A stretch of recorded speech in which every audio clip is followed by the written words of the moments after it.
Hello, I am petroonishchuk. In this video, I will be create couple Golang project for work with couple database and also for work with my IS project.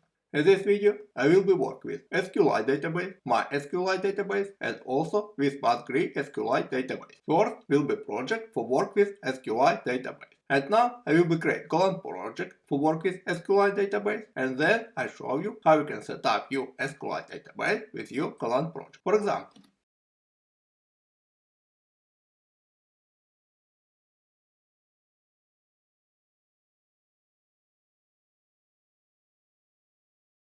how you can see, I start a new project. Next, what we must do is download a tool package for work with SQLite database. For this, we must move to this site. All link from my project I put below in description. Now, when you move to this site, we can download a tool for work with SQLite database. I download for macOS. And after we download tool package for work with SQLite database and open this folder what we download, we must take this file SQLite and move to folder with your project, for example.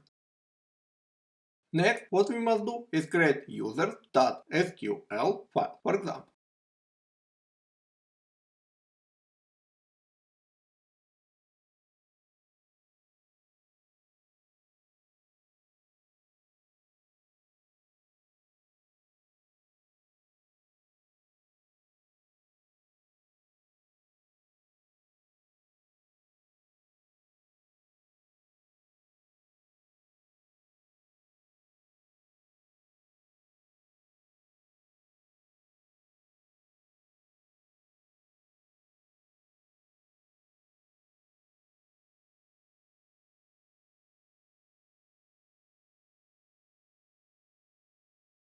And now, how you can see, I create file user.sql. Through this file, we will create our user database. Inside our database, we will create this table users with value ID, first name, last name, email, and avatar. And also, we will insert placeholder value in our user database. To create our user database, we must run this line of code. And also, how you can see, I create a new empty terminal. With this line of code, we will create our user database by using our user.sql file. And now you can see we create our user database.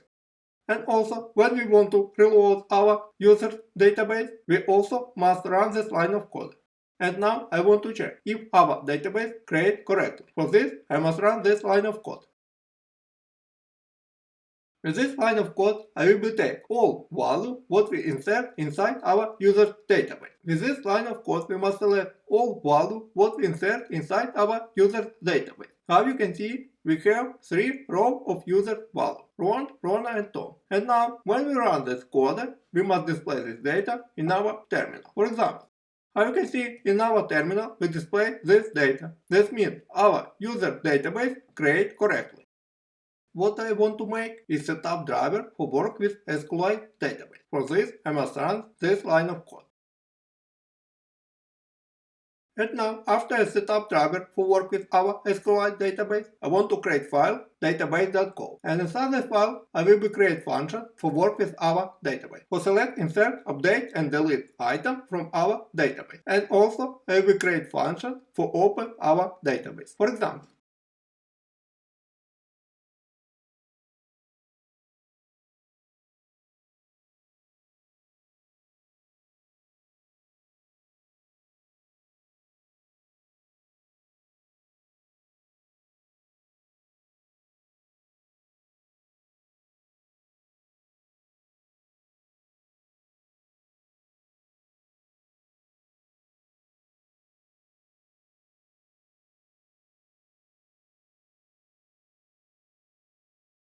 and now let's see what I create.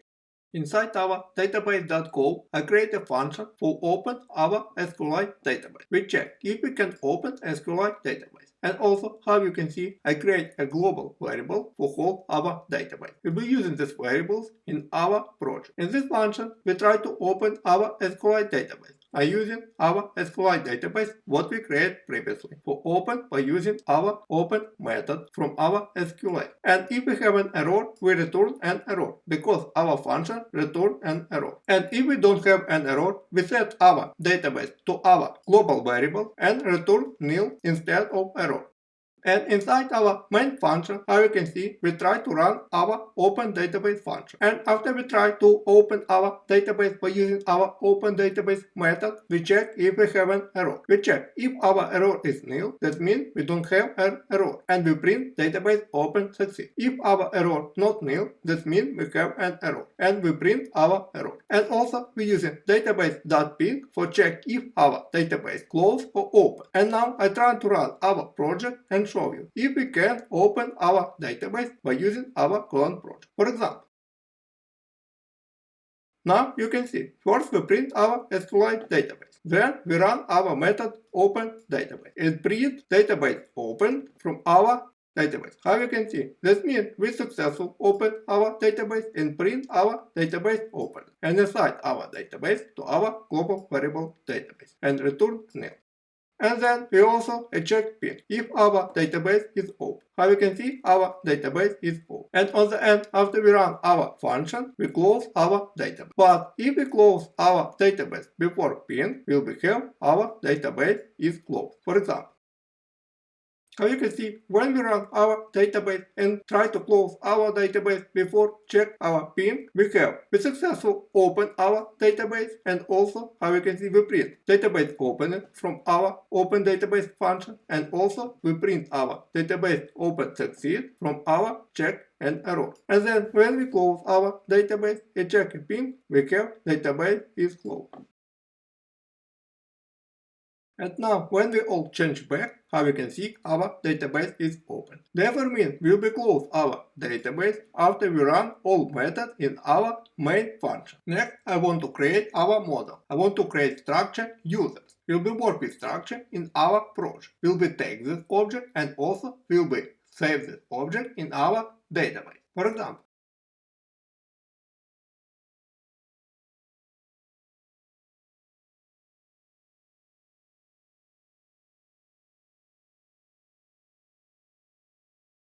I create file user.model.go. Inside the file, I have structure user. Our structure holds couple property ID, first name, last name, email, and avatar. I built the structure in this project. And also inside the structure, I also using JSON tag. JSON tag means when we'll be convert our user object to JSON data, our JSON key will be what we set in our tag. In this example, will be ID starts from the lowercase, not ID from the uppercase. And the next value the same. Will be have first name, last name, email, and avatar for JSON key. And now, after create user structure, I want to create function for work with our SQLite database.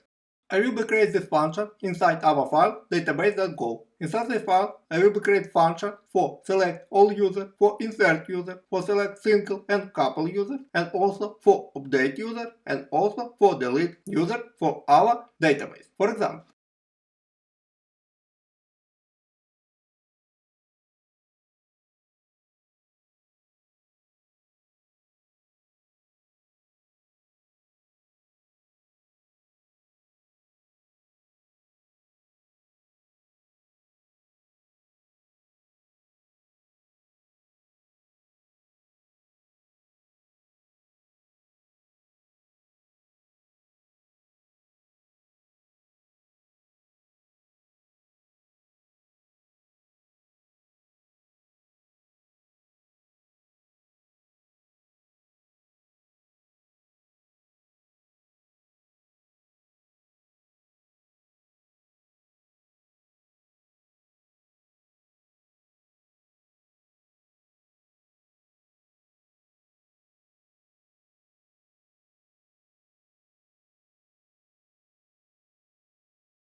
How you can see, inside our file database.go, I create a couple functions for work with our SQLite database. First function is our open database. About this function I said previously, with this function will be open our database. Next function is selectAllUser. How you can see, with this function we will be using our query statement by using select from user table. With database query, we will be select all row of our user table. We check if we have an error. If we don't have an error, we using our row next and go through all rows what we take from our database by using database query, and then we using our row scan for assign value to each variable what we create from each row what we take from our database, and at the end we create a new user from row what we take from our database. And at the end, we put this row in our all user file. And if all completed in our function, we using dev row close. We close our row by using dev. That means this function will be run after all actions in our function will be complete. With this function, we will select all row from our user database. Second method, select user rows. With this method, we will select couple rows from our database. Now we can see our function take context, search user, what we want to search, and also all select users with point. This is lines of user object. First, in our function, we begin our transaction by using database begin tx by using our context. In this example, I use context because I want to use query context. With query context, we can return a couple rows from our database by using transaction. We use transaction for group multiple operations are part of larger code. And also, by using transaction is more safe with work with our database. And after we create our transaction by using our context, we check an error. And when we don't have an error, next we run our query context by using our context and query. For select a couple rows by using our ID or first name. How you can see, we select ID, first name, last name, email, and avatar from user where ID or first name is question mark. And then, how you can see, we set value what we want to search. Is our search user ID what we want to find, or search user first name. And also our query context return two values, row and error. If we have an error, that means our error is not nil. That means our transaction will be break by using transaction rollback. And also we return an error.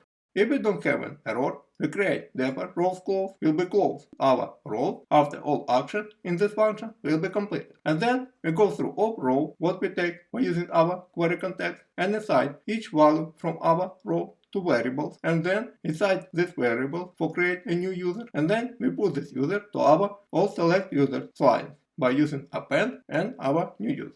And at the end we use transaction commit for commit our transaction, and on the end we return nil because we don't have an error. And also we can check our commit for error. On the next example I show you how we can also check our transaction commit for error. This is what function for select couple user from our database. With this function will be search a couple user from our database by using our IS project. Later, when we will run our IS project and try to search user, I also show you how it all works in our IS project and also in our Golang project. Next, our method insertNewUser. This method takes a new user what we want to save in our database and also return ID will be return ID of our user what we will be create, and also error if we have an error. Then we create our transaction by using database begin. Then we check an error for transaction. If we have an error, we return 0 and error. And then we create our statement by using prepare with our query insert into user with first name, last name, email, and avatar. And also, how you can see, I don't set a new value for our ID because our table ID is auto increment. That means when we will be create a new row in our database will be automatically set our ID auto increment. When our last row will be have ID 10, next row will be have ID 11. That means we don't have set value to our ID when we set a new row in our user database. And then, how you can see, we're using our transaction by using execute. We execute our prepare statement. We put value from our first user first user, first name, last name, email, and avatar. If we have an error, we use rollback in our transaction and return 0 and error. And also we using result last insert ID. How you can see, we have these variables. We take these variables and look what last ID of row what we create. And when we have an error, we return an error. And also we use rollback. If we don't have error, we use our transaction commit. At the end, we return our ID of the last user what we create with this method. And also for error, we return nil. With this method, we'll be insert a new user in our SQLite database. Next function for update our user. How you can see, our function take one parameter, update user. This is user what we want to update. And also we want to return ID for our last user and error if we have an error. And also in this function we create our transaction for using database begin, check an error, create our prepare statement with query for update our user. How you can see, we use update user set first name, last name, email, avatar, where we will be update our user by ID, where ID and question mark. We check an error. Therefore, close our transaction if all actions in our function will be completed. Next, we execute our prepare statement, what we created previously, and put value for our user first name, last name, email, and avatar. And also, in the last parameter is user ID. This is parameter for user ID, what we want to update. Then we check an error. If we have an error, we using rollback for break our transaction and return error and 0. And also we check if our update will be affected in some row. We take two variables, row affected and error. First we check an error. If we have an error, we use rollback and also we return our 0 and error. If we don't have error, we check if our row affected is 0. That means we don't update any row in our database. That means is also error. Using our rollback and return our new error by using 0 and also by using error new with value for our error. And if all successful and our execute return value not 0 for row affected, this means we update row in our users table by using our commit. And also we can check an error for using our transaction commit. If we don't have error, if we have an error, we return our row affected and return an error. If we don't have an error, we return our row affected and nil for error. This function will be update our row in our users table in our users database. Next and last function in our database.go, delete user row. This function will be delete row in our users table in our user database. How you can see, this function take one parameter, user, what we want to delete, and also return in is row affected and error if we have an error. We are also using transaction with this function for delete our row in our user data. How you can see, we create our transaction, check an error, and then we create our prepare statement with query for delete our row from our users table by ID. Next, we check an error, and also we using therefore for close our statement when all action in this function will be completed. And also we execute our statement by using transaction.execute and put our delete user ID user what we want to delete. Then we check an error. If we have an error, we use rollback and return 0 and error. Then we check row affected of our delete. This must be 1, for example, if we must delete one row. If we have an error, we return an error. If our row affected is 0, it's also error, we return 0 and error, no row affected error. And next, we also can check our transaction commit. If we have an error, we return our row affected and error what we take. If we don't have error, we return simply our row affected with nil for error. With this function, we will be delete row from our user database. Okay, I create file database.go. Inside the file, I create function to work with our database. Next, I want to create file server user.go. And inside the file, I want to create function to work with function inside our database.go and also to work with our localhost. For example,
And now you can see I create a new file, server.user.go, with a couple of functions inside the file for work with local server and also for work with our database. For select all users, for select couple users, single users, for insert new users, for update and delete users. I want to start to explain what I create in my server.user.go starts from our main.go file, because I also update this file. Let's start on the end. On the end, I create a local server. I run this local server for my GET request and POST request by using my iOS device. And also I check if we have an error, I print an error of my local server. And also, how you can see inside main function in our main.go file, after open database, we have handler function for work with our local host when we will make our GET request and POST request by using our iOS device. Let's start with the first function. With first function, we will select all row from our database. How you can see, this function take URL, on the end of our URL will be user. And also this handler function run function select all user requests. This function we create in our server.user.go. Let's move to this function.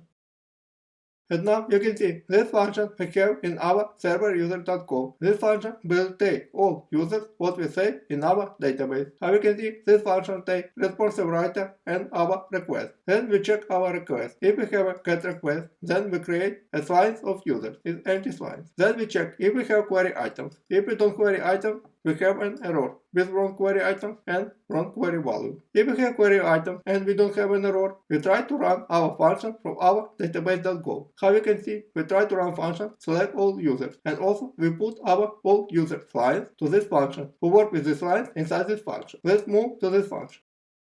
How you can see, this function takes this line, and then after our query from our database is successful and we create a new user and put each new user in our all users line, we will have our all user line with all users what we take from our database. And also, how you can see, we use a pointer when we work with our all user line. This means we don't need to return our all user lines from our function, because when we use a pointer and change value in our all user lines, our lines will be changed in our server.user.go function. How you can see, we put these lines in our select all users, and when we change value inside our lines will be with new value when we will be work next in our method. That means when we put a new user in these lines will be with new user what we put in our select all user method. And next, if we successful take data from our database and we don't have an error, we try to encode our data, but using JSON new encoder and also using responsive writer for send our data to our iOS device back. And also next, we try to encode our data, but using new encoder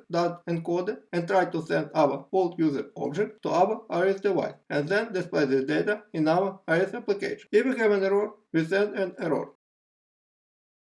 Okay, this is our first function for take all users from our database. Let's move to our second function. Second function we'll be using when we want to select couple users from our database. For example, when we want to find couple users with the same first name. As example, end of our URL will be select, and also we will run our selectUserPOSTRequest function. This function we place it also in our server.user.go file. Let's move to this function.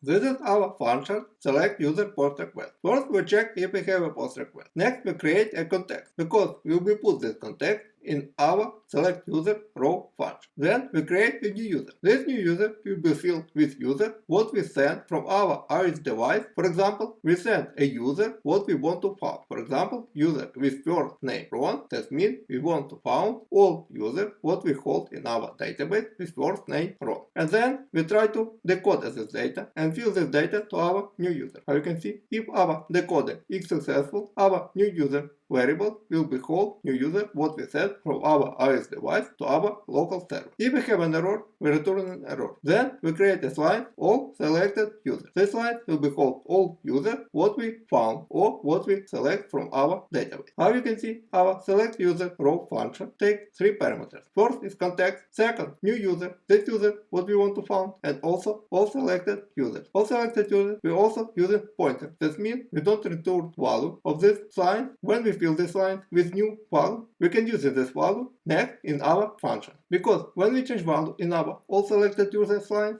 then we will use this line with new value in our function. Next, move to our selected user server. How we can see, This function takes our context, user, what we want to sort, and also our line, what we will be filled. If our query context is successful, we go through all row what we take from our database, take a new user for each row what we take from our database, and put this user in our all selected user. And because we're using pointer, that means when we change value on our all selected users, our all selected users will be changed in any place in our project.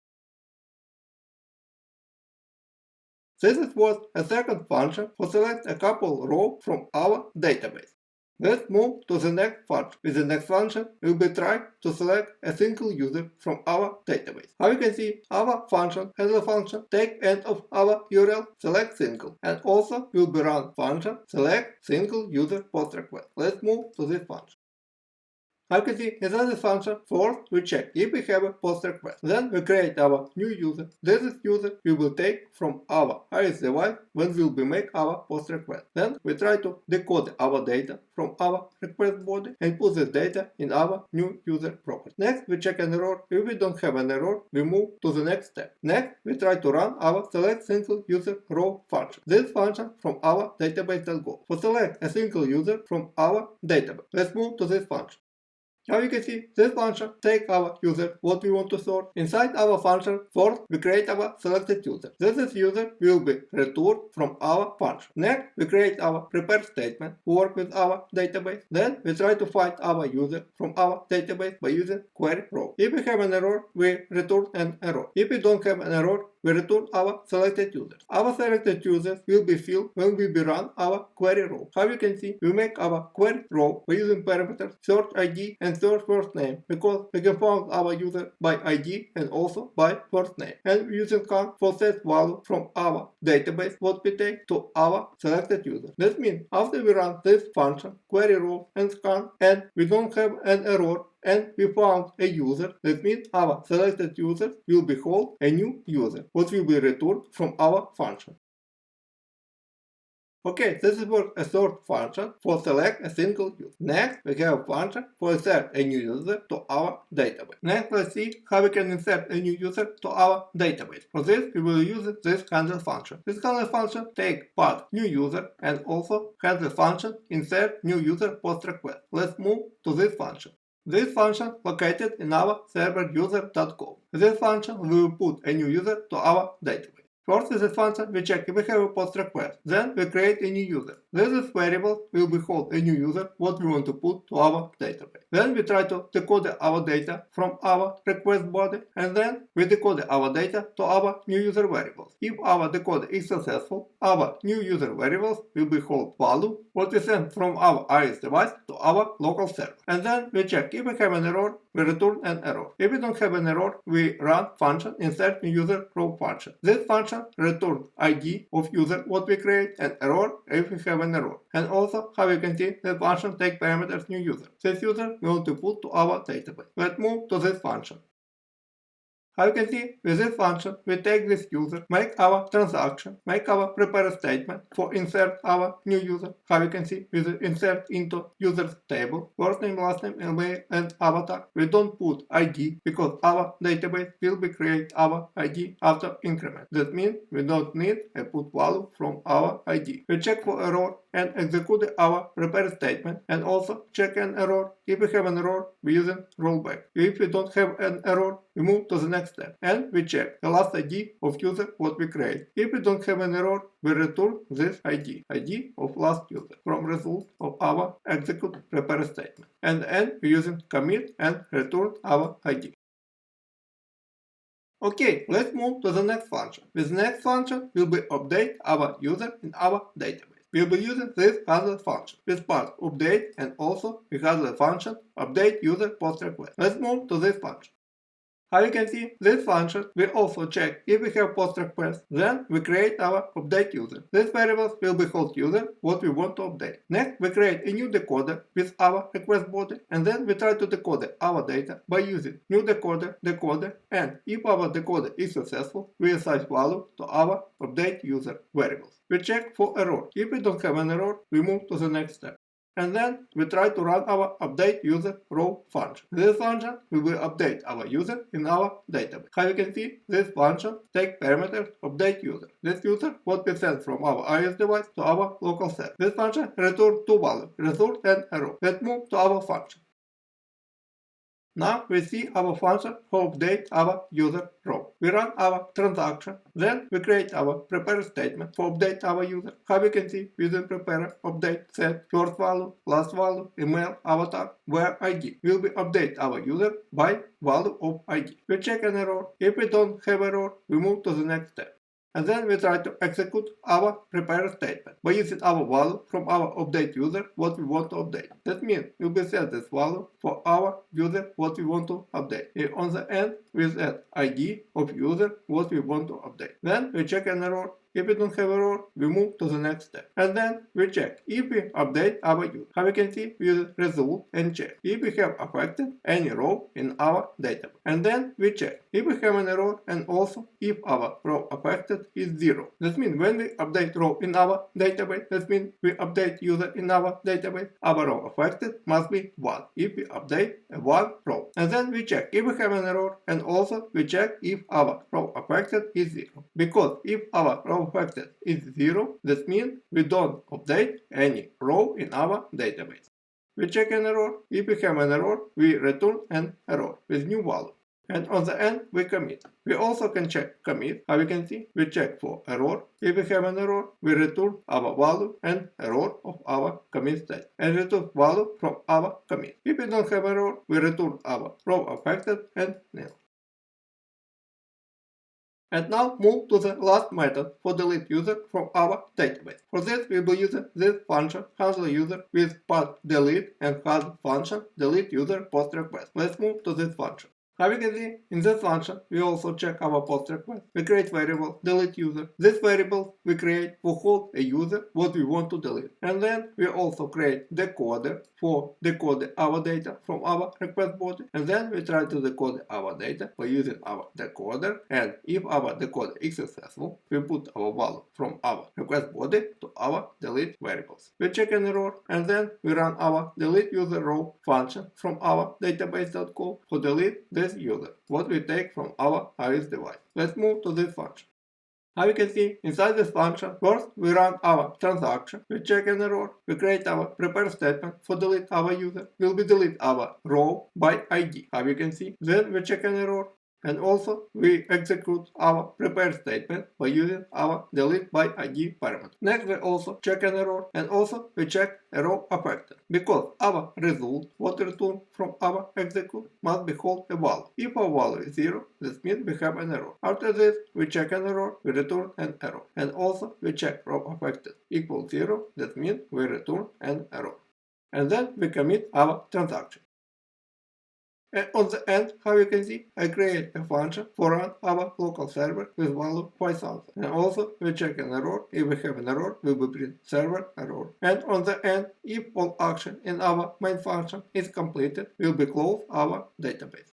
And also, I want to put some change in this project. I want to put change on the place when we want to select a single row from our database. I want to put change because our function will work with database for select single row from our database work not correctly. For example, if we have couple users with the same name Ron but with different ID, for example, ID 5, 10 and 20, and then we try to find a specific user with ID 10 and name Ron, our database will be returned user what database found first. For example, when we put ID 10 and user Ron and try to find this user, our database will be returned user by ID 5 because our database will be found this user first because our function for work with database try to find user by ID or by name. That means, for example, if our database found user by name first, it ignore then found user by ID. And then what I want to change? I want to create another function for work with database. And with a new function, first we will try to find a specific row from our database by ID, and then if we don't find specific row by ID, we'll be sort specific row by first name. For this, I want to create a new function. For example,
Okay, I create this project for work with SQLite database. Next, I want to create a similar project for work with MySQLite data. For example,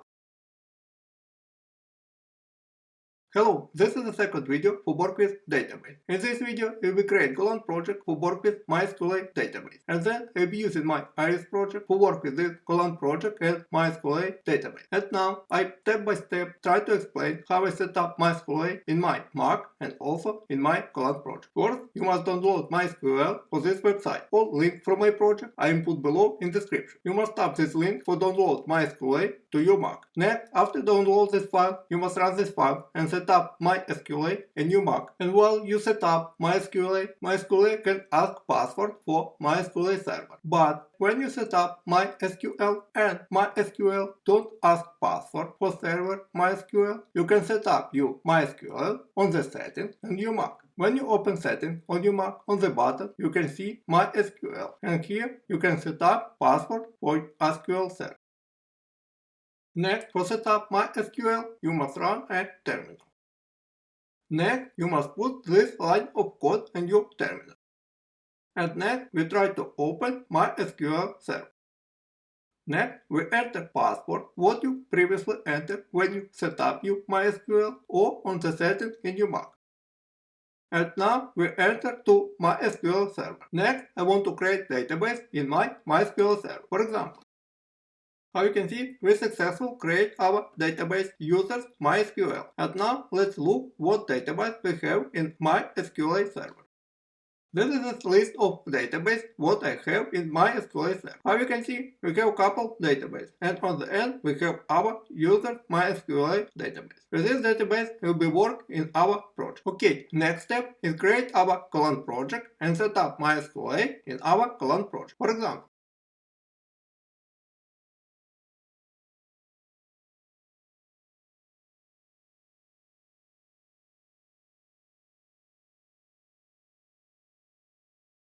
and now, how you can see, I start my Golang project and create a new file, main.go. This will be our main file. Next, to work with MySQL, we must set up MySQL driver to our Golang project. For setup driver, we run this code in our terminal.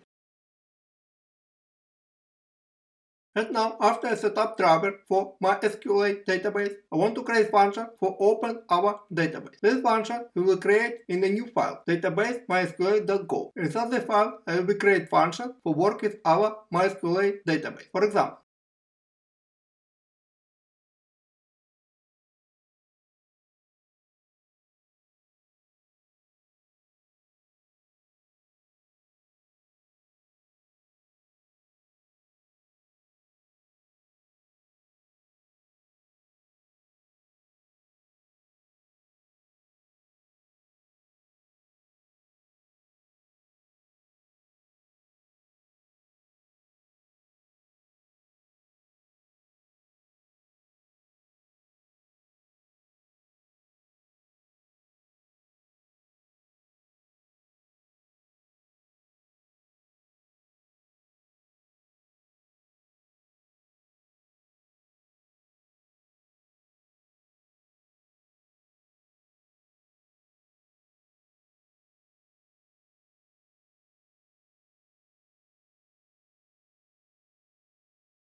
And now I want to explain what I create. Inside our main function, I run couple functions. First is set database configuration, also open database, and also we have functions for execute our SQL file. All three functions I create in our databaseMySQL.go file.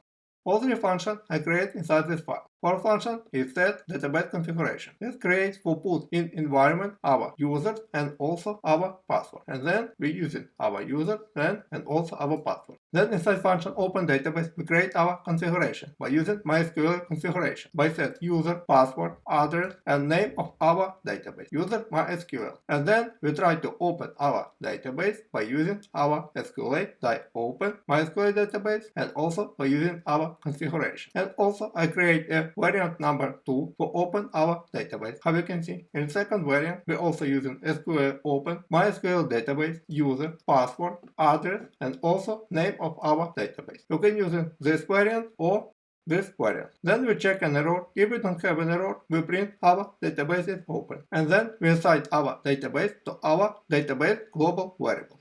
I create global variables in our database MySQL.go file. And then I will be using this database variable in our project. Next, I create function execute SQL file. With this function, we will execute our user.sql file. This means with this function, we will create table in our database and also will be put some data in our database. We will be read that file and then we will be execute request to each value what we using from our user SQL file. And then if we have an error, we print an error. At the end, if all successful, we return nil. With this function, we will execute our user.sql. How you can see, we write we use users MySQL database, then we use drop table if exists users, and then we create our users table with ID, first name, last name, email, and avatar, and then we try to insert some data in our database by using insert into user. And also, how you can see, I don't set ID because our ID is auto increment. That means our database will be put our ID automatically. And then we have our data. And now when we run our project, we must set configuration, then we must open our database, and next we must execute our SQL file. And if all successful, this data must be in our database. For example, first how we can see, we successfully open our database open, and then we run our execute SQL file. When I will be run our execute SQL file, I will print each request what we will make with our file. How you can see, first request user MySQL, second request drop table if exists. Then we have create table if not exists. That's all our requests. And the end we have request for insert value to our database. And last we have an error because our query is empty. How you can see, then we don't have any data.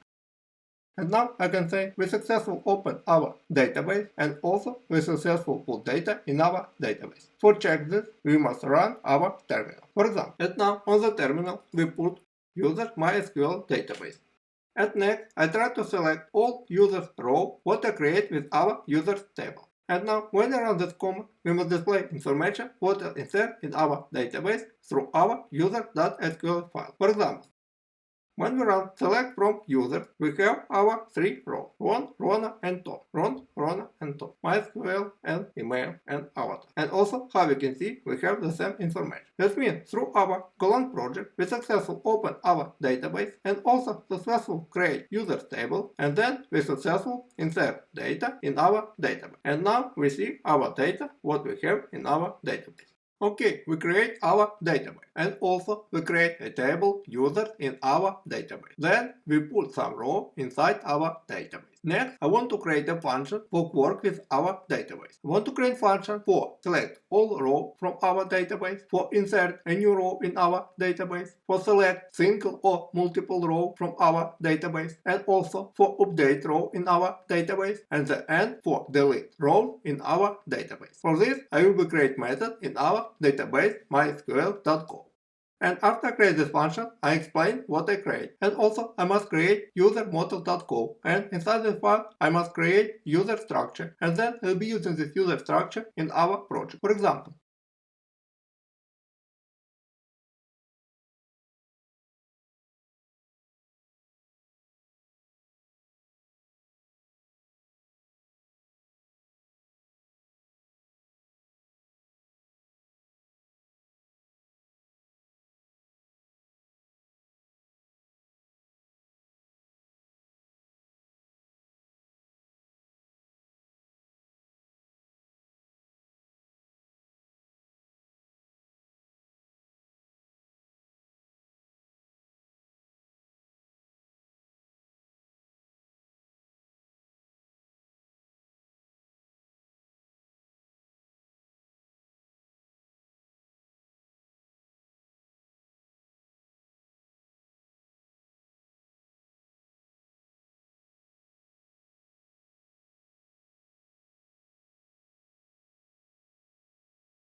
Now you can see I fill file databaseMySQL.go. Inside this file I put function to work with our database. This file very similar like file when we create our project to work with SQLite DB. Inside this file I create a function to work with our database. For select, insert, delete and update data from our database. Next I want to create another file, server.user.go. Inside this file I want to create function to work with our local server and also to work with our database. Inside our file user.server.go, our function will be work with our local server and with function from our databaseMySQL.go file. And then I also update our main.go file and then I explain how it all works. This project very similar like our project what we create previously when we work with SQLite DB. And now I want to create this file and then I explain how it all works. For example,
And now I want to explain what I create. First, I create file databaseMySQL.go. Inside the file, I create function for work with our database. And also, I create file server.user.go. Inside the file, I create function for work with our local server and also for work with function inside our databaseMySQL.go.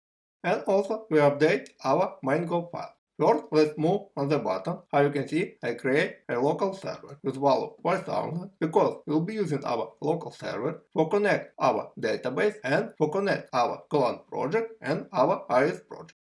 And then, how you can see, we have a couple functions for work with our database. So select all users row, couple users row, single users row, insert new user, update user, and also delete users row.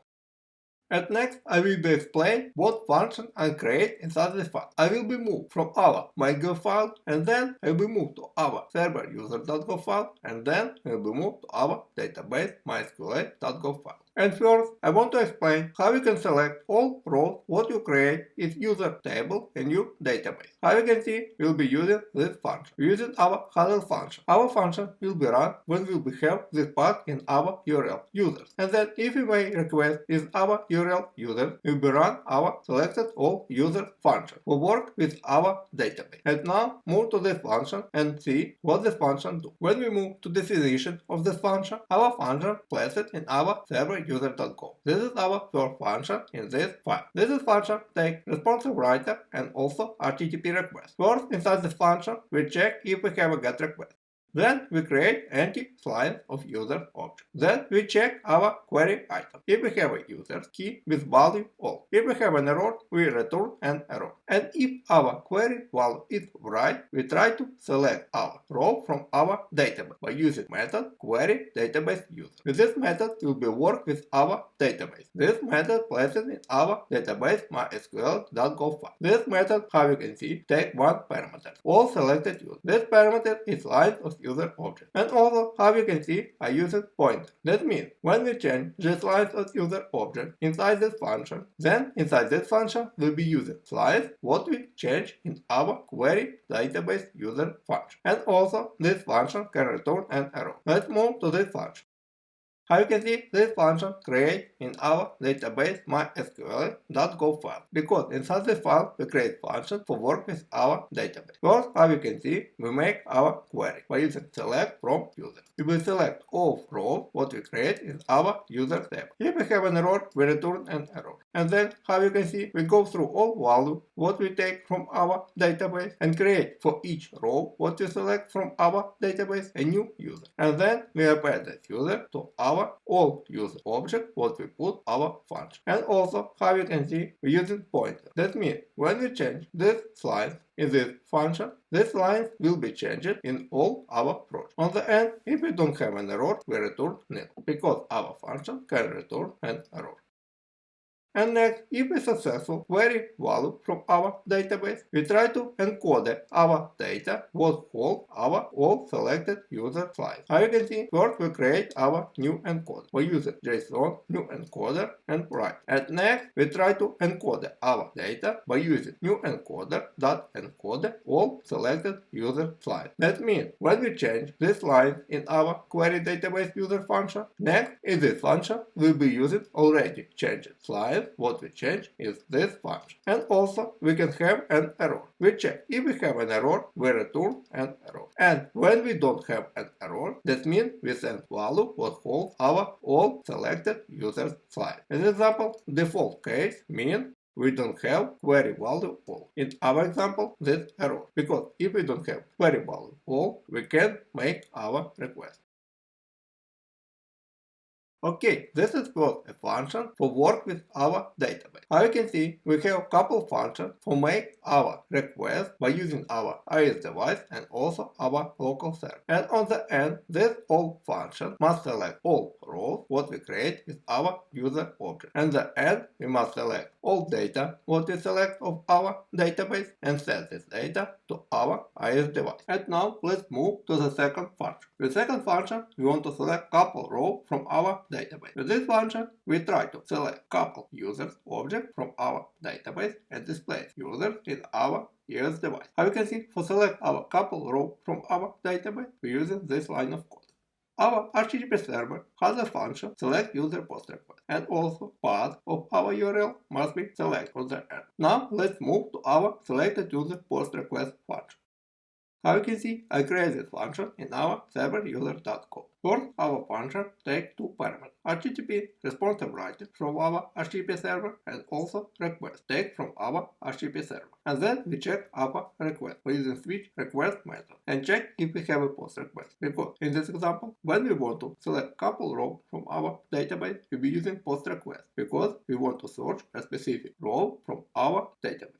Next, we create our context because we'll be using context in our database. We create a variable all selected users. This variable is slide of user object. Now it's empty. Also, we create variable searching user. This variable will be called user object with data what we want to find. For example, we want to search user with specific first name, and with this specific first name, we can find a couple users. That means we will select a couple rows from our database. Next, we create decoder by using our request body, and then we try to decode our data from our request body to our search user. We send this data to our request body from our iOS device. This data holds data of search user what we want to find. Then we check an error.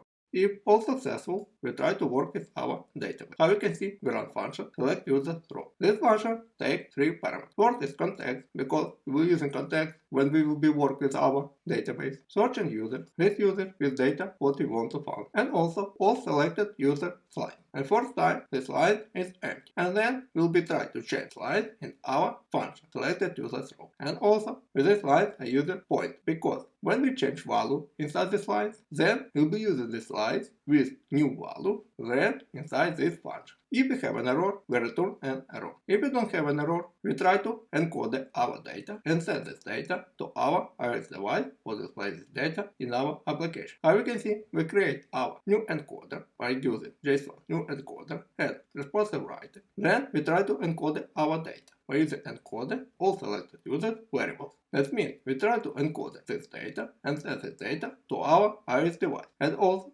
if we have an error, we return an error. And now let's move to our function what work with our database. Select users row.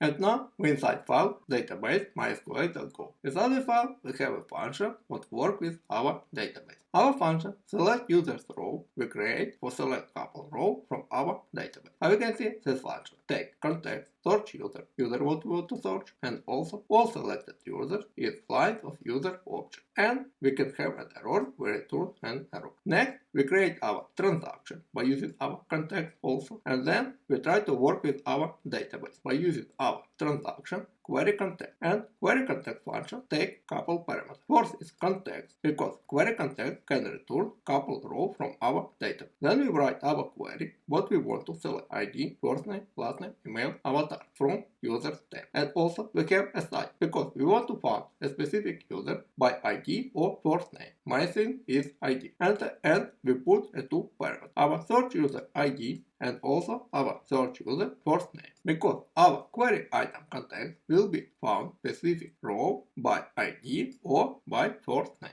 Next, we check an error. If we have an error, we use rollback for break our transaction and return an error. Then, if all successful, we using our rows what we take from our database and using next method for go through all rows what we take from our database. And then, how you can see, by using all rows from our database, we create a new user object from each row what we take from our database. How you can see, I use row scan and assign value from our row to ID, first name, last name, email, and avatar property. And then I use this property by create a new user. And after I create a new user, I append this user to our all selected user slide.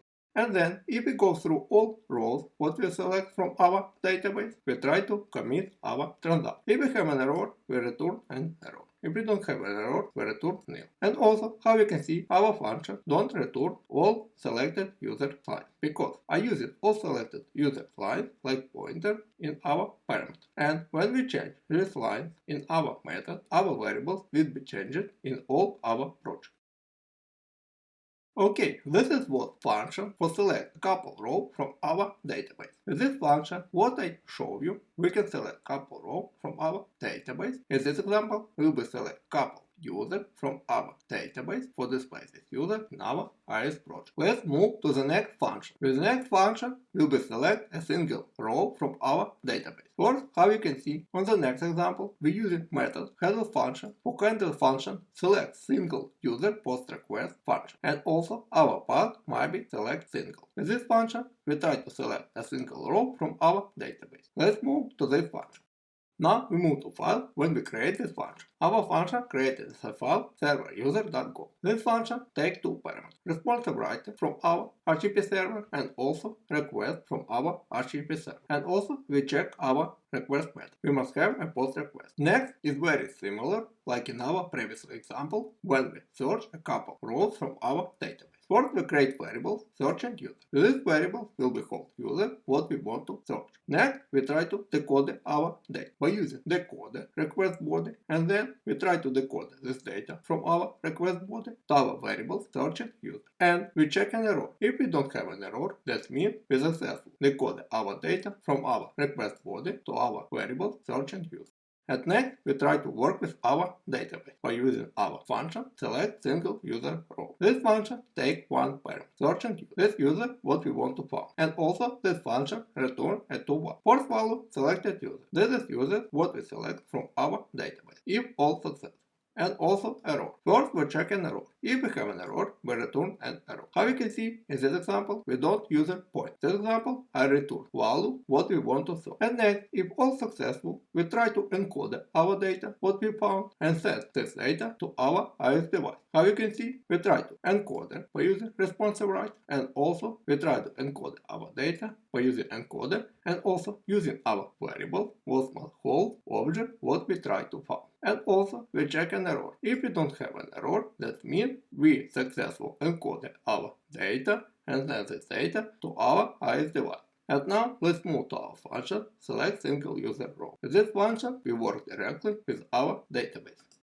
First, you can see our function is passed in our databaseMySQL.go file. And also this function takes one parameter, search user. This parameter is user object what we try to find. And also this function returns a two values, user and error. User is our user what we select from our database, and error if we have an error. First, how you can see, I create a variable with empty user object. And then, how you can see, by using our database, I create prepare statement by using query for select ID, first name, last name, email, avatar, and also will be try to find a specific row from our database by ID or first name. It's very similar like in our previous example when we try to find a couple row from our database. And then we check an error. If we have an error, we return an error. That means we will return an empty selected user and error.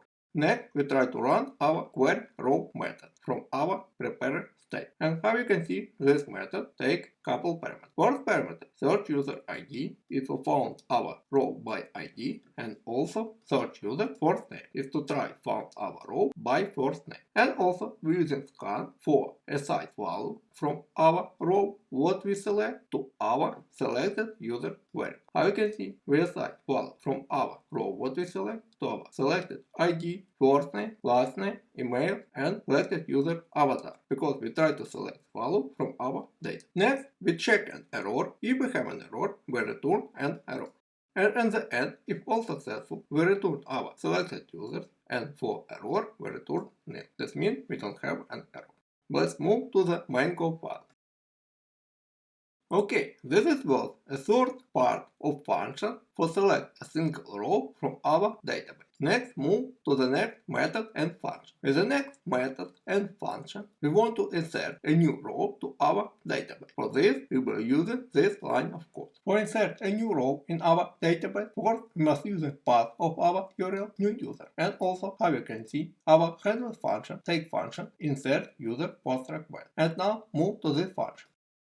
Now you can see we move to file server user.go, and inside the file we have our function insertUserPOSTRequest. This function takes two parameters from our HTTP server, responsive writer and also our HTTP request. Then we check a method of our request. We must have a post request. Then we create a variable new user. This variable will be called a user object, what we try to put in our database. With this variable, we will create a new row in our database by using our users table. Next, we try to decode our data by using JSON new decoder by using request body, and then we try to decode our data by using our new decoder, what we create by using our request body, and also by using our property new user. That means if all successful data from our request body will be decoded to our new user variable. And we check an error. If we don't have an error, that means all successful, and we successful decoded data to our new user variable. If we have an error, we return an error.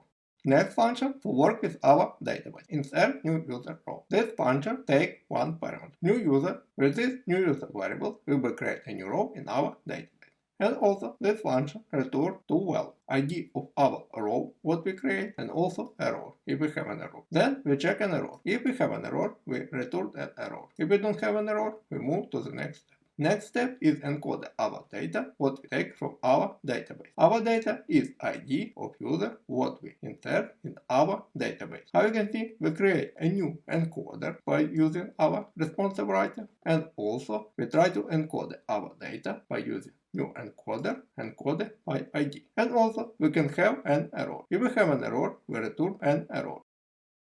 Now let's move to our function to work with our database.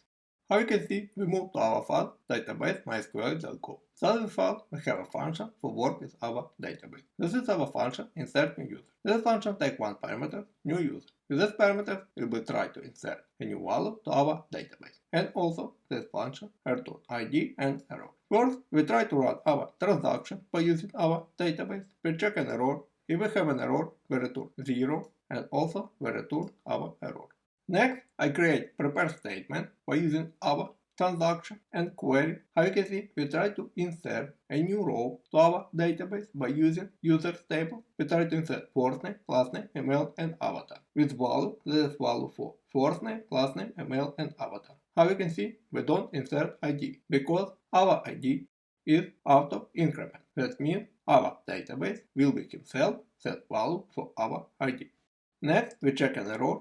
If we have an error, we return an error. And then we try to execute our prepare statement by using value, what we want to insert to our database. We use our first name from new user, last name, email, and avatar. And also we have a result and error. First we check an error. If we have an error, we use rollback for break our transaction and return our error. And then we check our result by take last insert ID. This function returns ID from the row what we insert to our database. And also we check an error. If we have an error, we return an error. If we don't have an error, we move to the next step. Try to commit our transaction. And also we check for error. If we don't have an error, we move to the next step. If we have an error, we return our error. If we don't have an error, we return our ID and nil for error. Okay, let's move to the next part of function. With the next part, we try to update row in our database. For this, we use our handle function and update for path of our URL, and also for run our updateUserPOSTRequest function. Let's move to this function. Inside our function updateUserPOSTRequest, we check our request method. We must have a post request. Then we create variables updating user. These variables will be called user, what we want to update in our database. Then we try to decode our data from our request body. We try to decode the data, what we set with our iOS device, and after we create our decoder, we try to decode our data and decode our data to our updated user variable. If we have an error, we return an error. If we don't have an error, this means we successfully decode our data to our variables and then move to the next step. And the next step, we run our function updateUserRow. This function works directly with our database. How you can see, this function takes one parameter, updating user, and also return two values, result and error. Next, we check our error. If we have an error, we return an error. Next, if we don't have an error, we try to encode our result. We create our new encoder, and then we try to encode our result for send the result to our iOS device. This result is number of rows what we update. On the end, we check our error if our encoder is successful. If we have an error, we return an error. Now, let's move to our updateUserRow function. In this function, we work directly with our database. Our function placed in our databaseMySQL.go file. First, we create our transaction, we check an error, and then we create a prepare statement by using our transaction using query for update user and set value, first name, last name, email, and avatar. And we'll be trying to update our row by ID. And also we check an error. And then we try to execute our prepare statement by using our transaction, execute, and put value what we want to update. First name, last name, email, and avatar. On the end, we put value ID because by ID we try to find user what we want to update. And also we try to close our transaction after all action will be completed in our function. And also our execute return result and error. Result is number of rows what we update, and error. First we check an error. If we don't have an error, we move to the next step. If we have an error, we return error and also using rollback for break our transaction. Next, as you can see, I check row affected from our result, and we have row affected and error. Row affected is number of rows what we update in our database, and error. First we check an error, and also we check if our row affected is 0. This means we don't update any row in our database. And also this means in our example is error and we return our error. And on the end we try to commit our transaction, and also we check an error. If we have an error, we return our commit error. If we don't have an error, we return our row affected and nil. Okay, this was a part of function for update row in our database. Next and last part of function for delete row from our database. For this, as you can see, we use other function for take path delete for our URL when we want to make request, and also we run function delete user post request. And now move to this function. Now you can see we have our function delete user post request. This function in our server user.go file. First, inside our function, we check our request method. We must have a post request. Then we create variables deleting user. This variable will be called user object what we want to delete from our database. Then we try to decode our data from our request body. This data will be sent from our iOS device. This data will be user object what we want to delete. And then after we create a new decoder, we try to decode our data, and if our decoder is successful, we must set value to our deleted user property. If we have an error, we return an error. And next step will be run function delete user row for work directly with our database. This function takes one parameter, deleted user. This parameter is user what we want to delete from our database. And also this function return two types of values, result and error. Result will be mean how many rows we delete from our database, and error. First we check an error. If we have an error, we return an error. If we don't have an error, we try to encode our data what we take from our database. Data is number of rows what we delete from our database. And then we create encoder and encode our data what hold our result property. And we check an error. If we have an error, we return an error. If we don't have an error, this means we successfully encode our data and send to our iOS device. And now let's move to our function delete user row. This is our function delete user row. This function will be delete row from our database. This function placed in our databaseMySQL.go file. First we create our transaction, then we check an error. If we have an error, we return an error. Then we create our prepare statement with query delete from users where ID will be delete row by ID. We check an error. We also try to close our transaction after all action in our function will be completed. And then we run execute of our prepare statement with parameters delete user ID, because we will delete our row by ID. Next, we check an error. If we have an error, we use a rollback to close our transaction and return error. Next, we try to check row affected from our result what we take when we execute our prepare statement. And also we can have an error. Or we check if our row affected equals 0. This means we don't delete any row from our data. In our example, this error, and we return an error. Next, we check an error also And on the end, if all successful, we try to commit our transaction, and also we check an error. If we don't have an error, we return row affected, number of rows what we delete from our database, and nil for error. And also, in my project I have a couple mistakes, and now I want to fix it.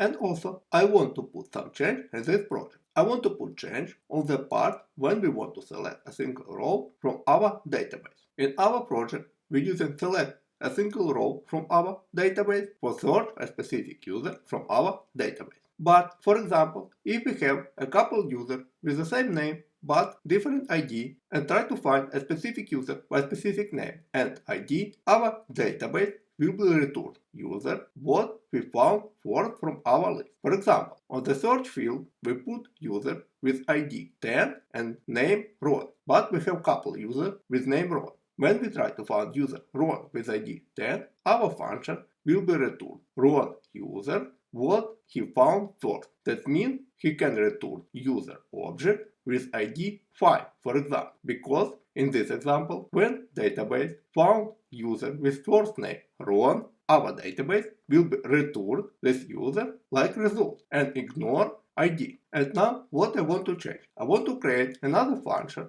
With this function, first will be searched through all data by found specific user by ID. And then, if we don't find specific user by ID, we will search specific user by name, for example.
This was a project for work with MySQL database. Now, for testing this project, we must run this project and also we must run our iOS project and see how all it works. But before I start testing this project, I want to create third last project in this video. Third project will be project for work with PostgreSQL database.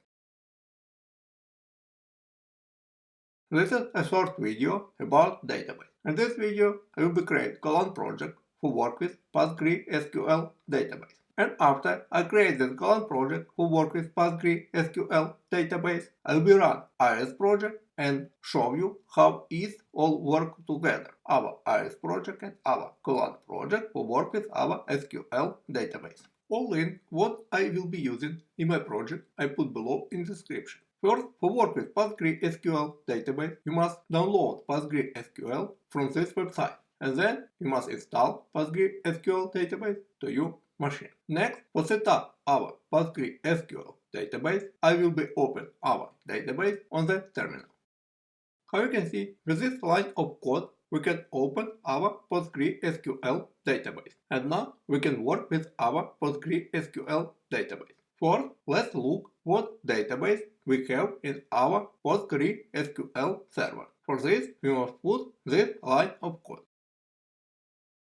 Now you can see this is a list of databases in our PostgreSQL server. And next, I want to create database for our project. For example, how you can see with this line of code, I want to create a new database for our project. How you can see, I type it, create database user PostgreSQL. User PostgreSQL is name of our database what we create for our new project. How you can see, create database. That means we successfully create our new database. And now open a list of our database again, and we must see our new database on this list. Now you can see this is our list of our database. And also we have our user PostgreSQL database, what we create before. This is our database. And then we will work with database with our Golang project. Now you can see we install our PostgreSQL database and also I create database for our new Golang project. And now I want to create our Golang project and also set up our PostgreSQL database in our Golang project. For example,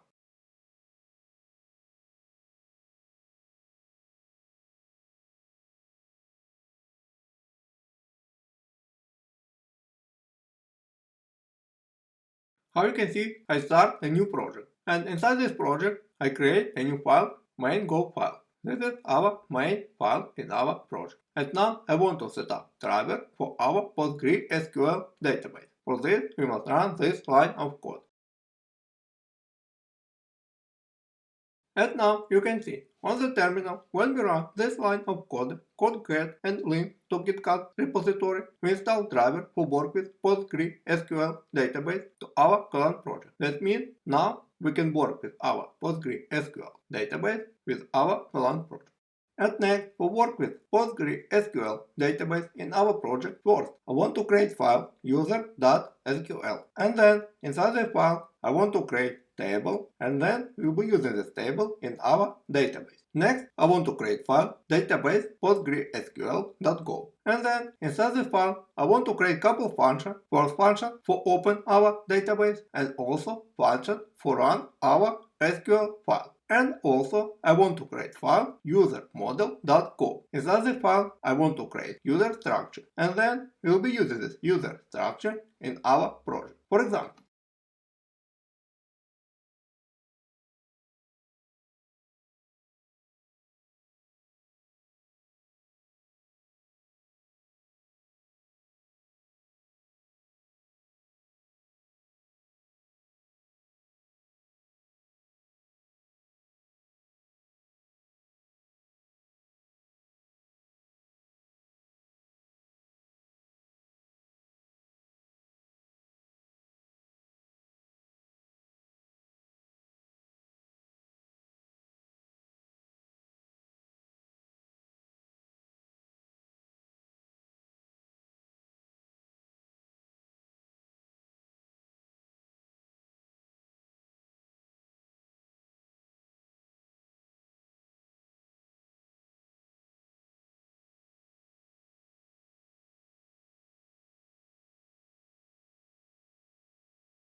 And now you can see, for start, I'll create couple files and also I'll create couple functions. First, let's move to our file user.model.go. So the file I create user structure. We will use this structure in our project. Next, move to the file databasePSQL.go. Inside this file, I will create function for work with our database. First, inside the file, how you can see, I create a global variable for whole our database. Next, I create couple constants for whole parameters for our database. And then I create function for open our database. How you can see, I use these parameters by create a string, this string with this parameter. And then I try to open this database by using SQL.open. How you can see, this parameter is our string what we create by using our constant. And then we check an error. If we have an error, we print an error and return an error, because our function can return an error. And also we check ping, check error, and if we have an error, we print an error and return an error. And if all successful, we assign our database what we open to our global variables database. We will use these global variables in our project. Then we print database connected, and then we return nil for our error. And also we have a second function, execute SQL file. How you can see, this function also can return an error. And then with this function we try to read our file user.sql. We'll try to read this file. How you can see, with this file we try to create a table in our database, and also we try to put some data in our database. First we try to read this file. If we have an error, we return an error. And then we try to separate content in our file by semicolon. This means this will be first part of our file. On the end we have semicolon. This will be second part. And the end we have a third part of our file. On the end we have semicolon. This means we will take each part of our file, and then by using our database try to run this part of our file. And then how you can see, by using split function we try to separate content in our file by semicolon all parts from our file. In our example will be whole 3 parts of file. And then we go through all parts in our file. How you can see, we go through all value from our request. Request will be whole all part in our file. And then try to execute each part of our file. How you can see, we try to execute by using our database. This is our database global variable. On the end, if we have an error, we return an error. If we don't have an error, we return nil. And next, inside our main.go file, I run this function. First, I try to open our database, and next, I try to execute our SQL file. And now I run our project and see if our function works successful. And then for check if all works successful and we successfully put data in our database, we must put this data in our database. I check all this through terminal. For example,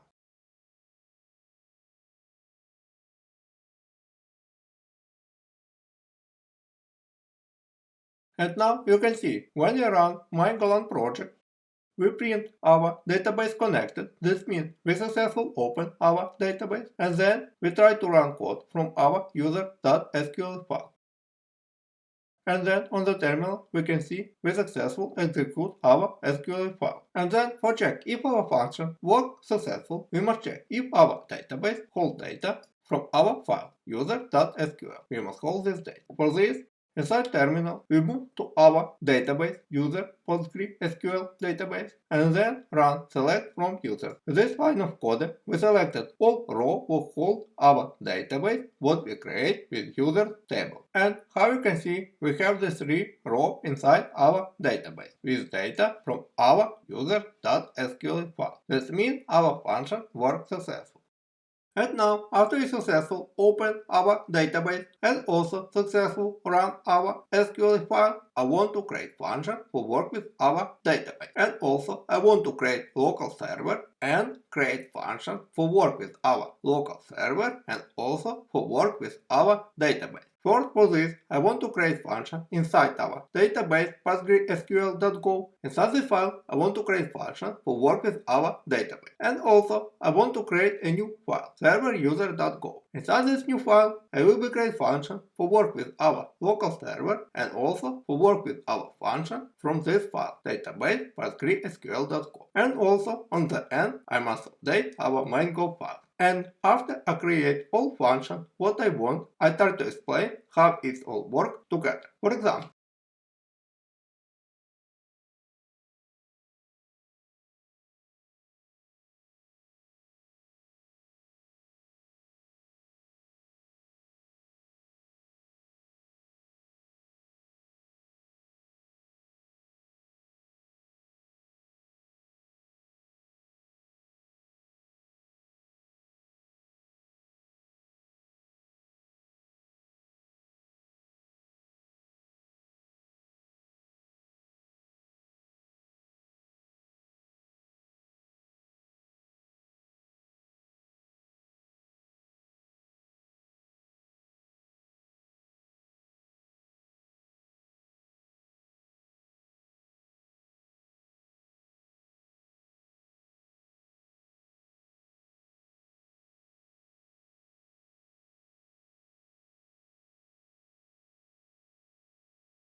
And now I want to explain what I create. I will start from our main.go file. How you can see, inside our main function, we run a two functions, open database and also execute our SQL file. These two functions I explained previously. Let's move to the next function.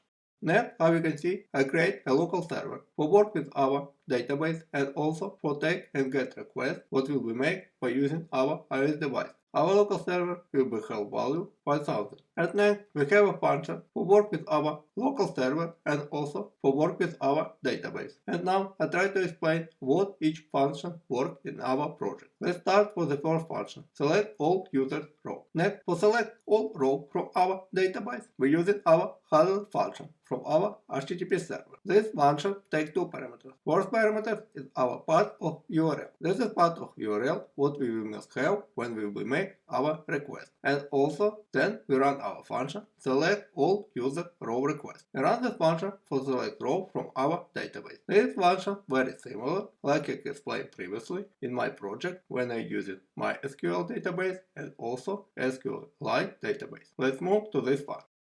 How you can see, this function will be work with getRequest. We search if we have a getRequest. Then we create an empty lines of user object. Then we check our query item with key users with value false. If we have an error, we send an error. And then, if all successful, we try to work with our database. We run our function query database user. How you can see, our function take one parameter, all selected users. This is our lines of user object what we create previously. And also, how you can see, we're using pointer. That means when we change value inside this line in our query database all user function, then we can use this changed lines next in this function. And next, if we have an error, we check an error. If all successful, we create a new encoder by using our responsive writer, and then we try to encode our data or hold in our all selected users variables. These variables what we put in our database. When we have an error, we return an error. If we don't have an error, that means our encoder is successful, and we set the data of these lines to our iOS device. If we don't take any value from our database, that means we will send empty lines of user object. Let's move to our function query database all users. This function I create for select all row what we create by using our users table in our database. This function works correctly with our database. How you can see, we create query, we check an error, and then we go through all rows what we take from our database, and with each row we create a new user and put that user to our client. And how you can see, because we use a pointer, we change this value, and then in all projects, our all selected users variables will be changed when we change inside this function. And in the end, we return nil when we don't have an error. Let's move to the next function. In the next function, we use selectSingleUserPOSTRequest. This function will try to select multiple rows from our database, but in this example, we will use PostgreSQL. For this, we use handle function for select path of our URL must be select, and also then our handle function, run function, select multiple user PostgreSQL. Let's move to this function.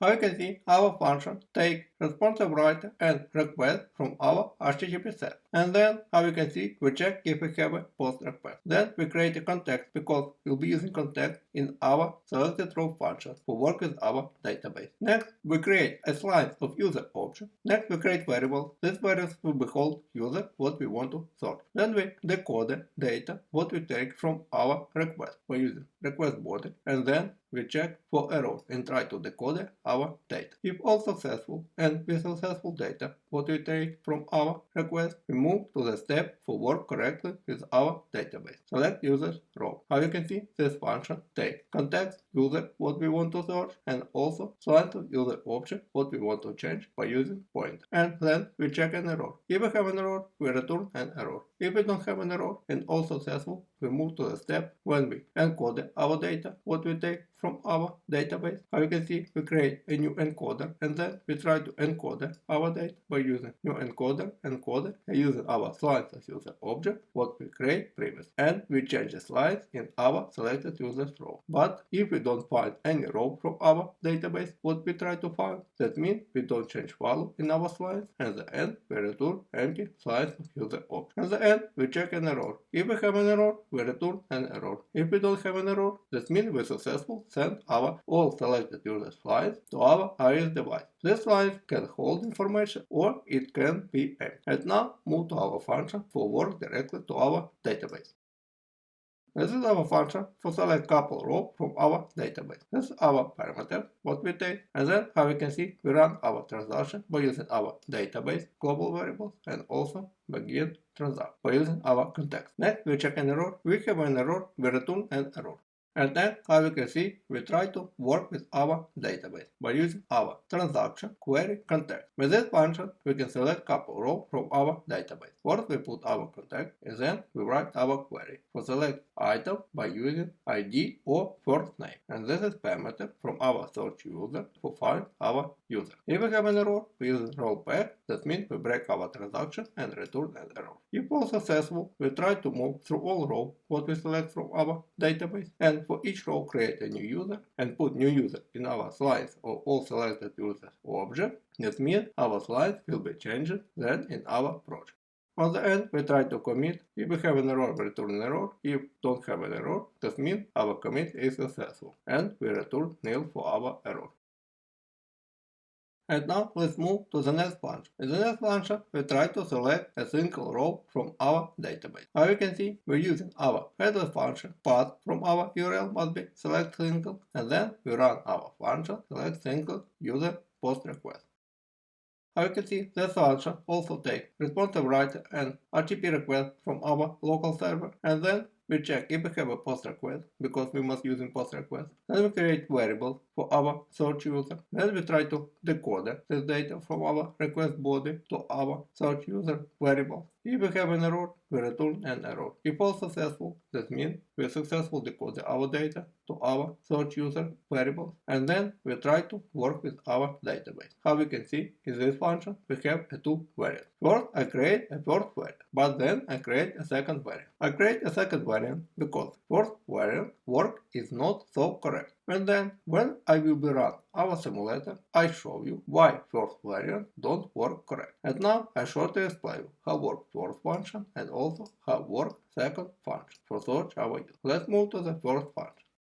As you can see, this is our function select single user row. This is a function I create first. As you can see, with this function we try to select single row from our database. We create our select user who hold our user what we select from database if all successful, and then we using our database prepare statement and query for select row from our database. And also, how you can see, I try to find a row by ID or by first name. And then, if we have an error, we return an error. If we don't have an error, we move to the next step. We work with our database by using our prepare statement, query row, and then we're using parameters, what we're using for search our value. At the end, we use scan for a size value from our database, what we have, to our selected user property. And then we check an error. If we have an error, we return an error. And also we can have error, no row. That means our error is we don't found user what we try to find. In this example, we return selected and error, new, no row error. And when we have simple error with work with database, we return our selected user and also we return our error. And on the end, we return our selected user and nil for error. And also in this example, I can change this error to nil because when we don't find a row from our database, that means simply we don't find information what we want. In this example, I want to return an empty user object but not an error. And next, how you can see, this is the second variant for select a single row from our database. How you can see, we create a two prepare statement. For select a row by using ID and then by using name. First, we try to work with database by search our user by ID. And then, if all successful, that means we return our user what we found. If not all successful, we have an error. And then we check if our error is no error row. That means we don't found our user by ID. Next, I want to search our user by name. How you can see, I using prepare statement what I created previously for name, and then I try to work with database by search user by name. I use parameters, this example one parameter, and then I use count for select value to our selected user. And next I check an error. If we have an error, then I check if I have error no rows. That means I don't find a user by name. That means I return empty selected user. If we have simply an error, I return this error.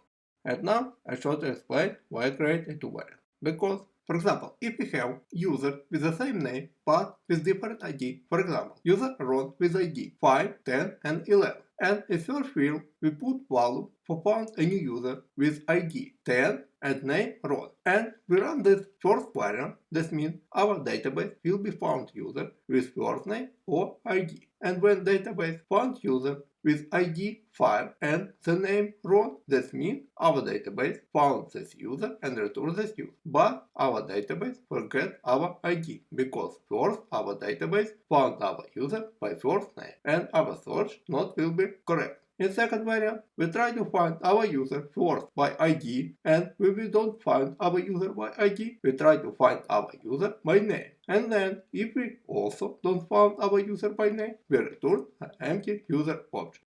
Next, when I run IS project, I also try to explain why I select second variant more correct, but not first variant. As you can see, I select a second variant. And then, if all successful and we don't have an error, we try to encode our data will hold our selected user ID name variable. This variable will hold our user, what we take from our database. If we don't find this user, we return empty user object. And then we check an error. If we have an error, we return an error. If we don't have an error and we successful, send selected user ID property to our iOS device. This property can hold value or this property can be empty.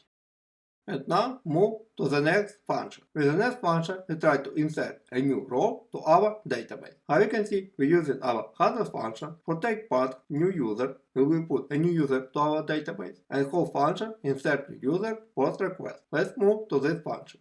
As you can see, this function takes parameters from our server, and then we check if we have a post request. And then, as we can see, I create a variable new user. This variable must hold value what we send from our iOS device. Next, we try to decode the data what we send from our iOS device. We create a new decoder, and then we try to decode our data to our new user variable. If we have an error, we return an error. If we don't have an error, we move to the next step. We run our insert new user row function to work with our database. As you can see, this function takes parameter new user. This variable holds information what we want to put to our database. And then also we check an error. If we have an error, we return the error. If we don't have an error, our function will be return ID of row what we create. And then, if all successful, we try to encode our data. That means we try to encode the ID by using our writer, and then try to encode our ID and send this data to our iOS device. At the end, we check an error. If we don't have an error, this means we successfully send ID to our iOS device. Let's move to function that work with our data. Using this function, take our user what we want to create, and also return ID of user what we create, and also error if we have an error. First, as we can see, I create a statement for insert a new row by using our users table with value first name, last name, email, and avatar. And also we have a value. This is value what we put to function query row. When we create our query, and also how we can see returning ID. That means our database will be return ID of row what we create. And then we use our database query row for run our statement, and also how we can see we put a value what we want to put to our database. First we put our query, and then we put value what we want to put in our database. First name, last name, email, and avatar. And also we scan ID. That means our query row will be return ID of row what we create. And then we check an error. If we have an error, we return the error. If we don't have error, we return our ID and name. Next function for update row in our database. As you can see, I use a handle function for take part update, and then we're using our update user post request function from our server user.go. Let's move to this function. As you can see, this function takes our responsive writer and HTTP request from our local server. Then we check our post request. Next we create updating user. This is variable will be called user what we want to update with new information. How you can see, we try to decode our data from our request body, and then we use new decoder, try to decode our data to our updating user variable. Then we check our error. If we don't have an error, we move to the next step. For update row in our database, we use updateUserRow function to work with our database. This function takes one parameter, updating user. Then we check an error. If we don't have an error, we move to the next step. In the next step, we try to encode the result from our updateUserRow. How you can see, we create a new encoder with the repository writer, and then we try to encode our data result. Result is int value. Int value is how many rows we update. At the end, we check. If we have an error, we return an error. If we don't have an error, that means all successful, and we successfully send value to our IS device. Let's move to our function updateUserRow. And now you can see, this is our function updateUserRow. This function will work with our database and update our row in our database. We create our transaction by using our database, check an error, and then we create our prepare statement for update by using our users table and set first name, last name, email, and avatar, where ID will be update row in our database by ID. We check an error, then will be close our transaction after all action in this function will be completed. And then we try to execute our prepare statement. How you can see, we using execute, and then we put value for user what we want to update. First name, last name, email, and avatar. Now at the end, we use updating user by ID. By this ID, our database will be update our row. And then we check an error. If we don't have an error, we move to the next step. If we have an error, use rollback, that means we break our transaction, and return 0, that means we update 0 row and error. Next, I check our result from our database by using row affected. Row affected means how many rows we updated while we try to update row in our database. First, we check an error. If we have an error, we are using rollback and return an error. If our row affected equals 0, this means 0 row was updated. That means we don't update any row. And this is an error. We use our transaction rollback and return 0. 0 means number row what we update, and error with value. No row affected error when updated. At the end, we try to commit. We check an error. If we have an error, we return our error. If we don't have an error, we return our row affected and nil for error. And next, move to the last function. The last function will be delete row in our database. As you can see, we use our other function, take path, delete, and then we run our delete user post request. Let's move to the set function. As you can see, this function also takes parameter from our HTTP server, responsive writer, and HTTP request. We check we must have a post request. Then we create variables, delete user. These variables will be called user, what we want to delete. We try to decode our data from our request body and assign this data to our variables. Then we check if we successful decode the data from our request and assign to our deleting user variables. If all successful, we return to the next step. We run our delete user row. This function works with our database. And then, how you can see, this function can return two values, result and error. Result means how many rows we delete, and error. Then we check an error. If we have an error, we return an error. If we don't have an error, we move to the next step. On the next step, we try to decode our data, what we take from our database. This data is number of rows what we delete. How you can see, I create a new encoder, and then by using new encoder, I try to encode this data and set to our IS device. And then if we check an error and we don't have an error, that means we successfully send data to our IS device. Next, move to our delete user row function for work with database. As you can see, this function takes one parameter, deleting user. This parameter holds information about user, what we want to delete. Then we create our transaction by using our database. We check an error, and then we create our prepare statement by using delete from user where ID. We will be delete user by ID. We check an error, we close our transaction when our all action will be completed inside this function, and then we try to execute our prepare statement and put parameter deleting.id. This is value we put in our execute because we want to delete row by ID. Then we check an error. If we have an error, we will use a rollback for break our transaction and return 0. This means we delete 0 row and error. And then we check row affect. That means how many rows we delete from our database. First we check an error, and then we check if our row affected is 0. This means we delete 0 row. That means in our example this error. We return 0 and error new, no row affected error. And on the end we try to commit, we check an error. If we have an error, we return an error. If we don't have an error, we return our row affected value. Okay, I show you what I am using for work with PostgreSQL database in my Golang project. And next, for show you how it all works, I must run AS project and show you how we can put data in our database and also how we can take data from our database.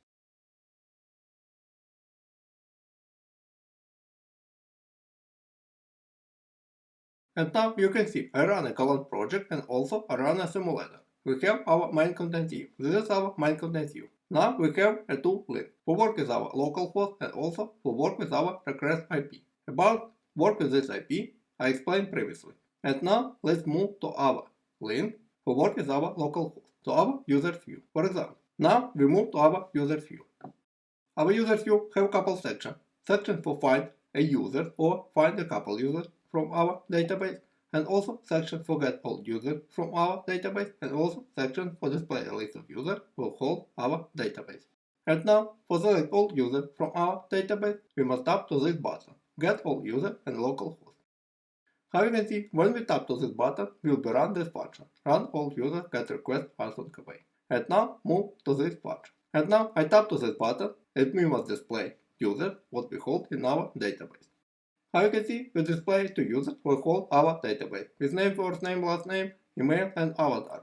This user we display after we run our function run all user get request func away generic and localhost. Let's move to this function and see what this function works. How you can see, this function run function from our network request service class. How you can see, inside our network request service class, we have function user get request func away generic. With this function, we will make our get request from our localhost. How you can see, this function take return type user self because our function is generic. That means we can use this function with different types. How you can see, we set our return type user. That means when we will make our get request, we will take from our localhost array of user objects. That means we will make our get request to our local server, and our local server will send data back. And when we decode our data, what we take from our local server, our data must be array of user objects. And also, how you can see, we set URL type get request localhost IP. In this example, we use our enum. We set our URL type for create our URL for make our request. In this example, we create URL for make our get request with our localhost. And then, if all successful, we return a two value, responser and input user. And how you can see, then we use our input user constant, sort this value what hold our input user constant, and set this value to our array of user object. This array of user object will be displayed in our application. And also our function return and response. And now move to this function and look what this function was. How you can see, this is our function for make our get request. How you can see, we use it generic. That means we can use this function with different types. This example, we set our return type. That means we will use this type when we will be decoding our data. Our type must be callable because we will be decoding this data in this function. And then how you can see, we create our URL by make our URL request. And also we using our URL type. We using our type of app URL enum. With this enum, we select what type of URL we want to create. In this example, we create type of URL to make our get request for select all user for our database. How you can see, we'll be using this case. We will use this function, check our URL type, and with our case, we will make our get request. This case, for make our request web IP. This case, get request localhost IP. This is our case for make our get request from all users from our database. In this case, we create our URL by using our function make request URL and return this URL. And also, how you can see, to this URL, we add query item user all for make our URL and return this URL on the end. And now we use this URL for make our URL request. We set HTTP method to get, but it's optional. Next, we use our URL session for make our request. If all successful and we don't have an error, we check our response status code. If all successful in our response status code, we try to decode our data, what we take from our localhost. How you can see, we're using type self. That means we'll be using type of value, what will be type when we will run our function. And then, if all successful and we successful decode our data, we return our data. We return response and property item. If we have an error, we throw an error. As you can see, when I run this function, return time array of user object cells. That means we must take from our localhost data, and the data we must decode it to array of user objects. And now let's move to our Golang project.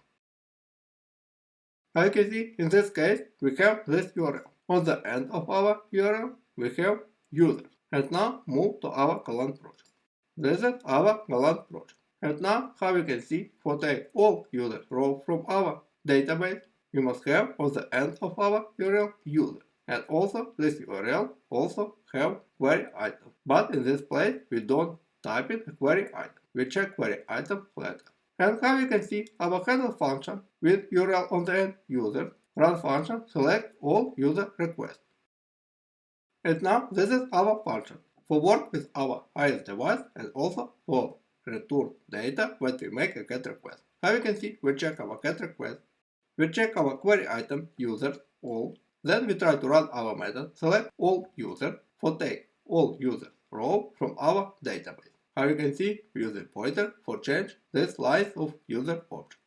We check an error, and at the end, if all successful, we try to encode our data and send the data to our application. How you can see, we create an encoder, and then we try to encode our data by send our slice of user object. And at the end, we check an error. If we don't have an error, that means we successfully send data to our iOS device. When we send this data to iOS device, manually see this function.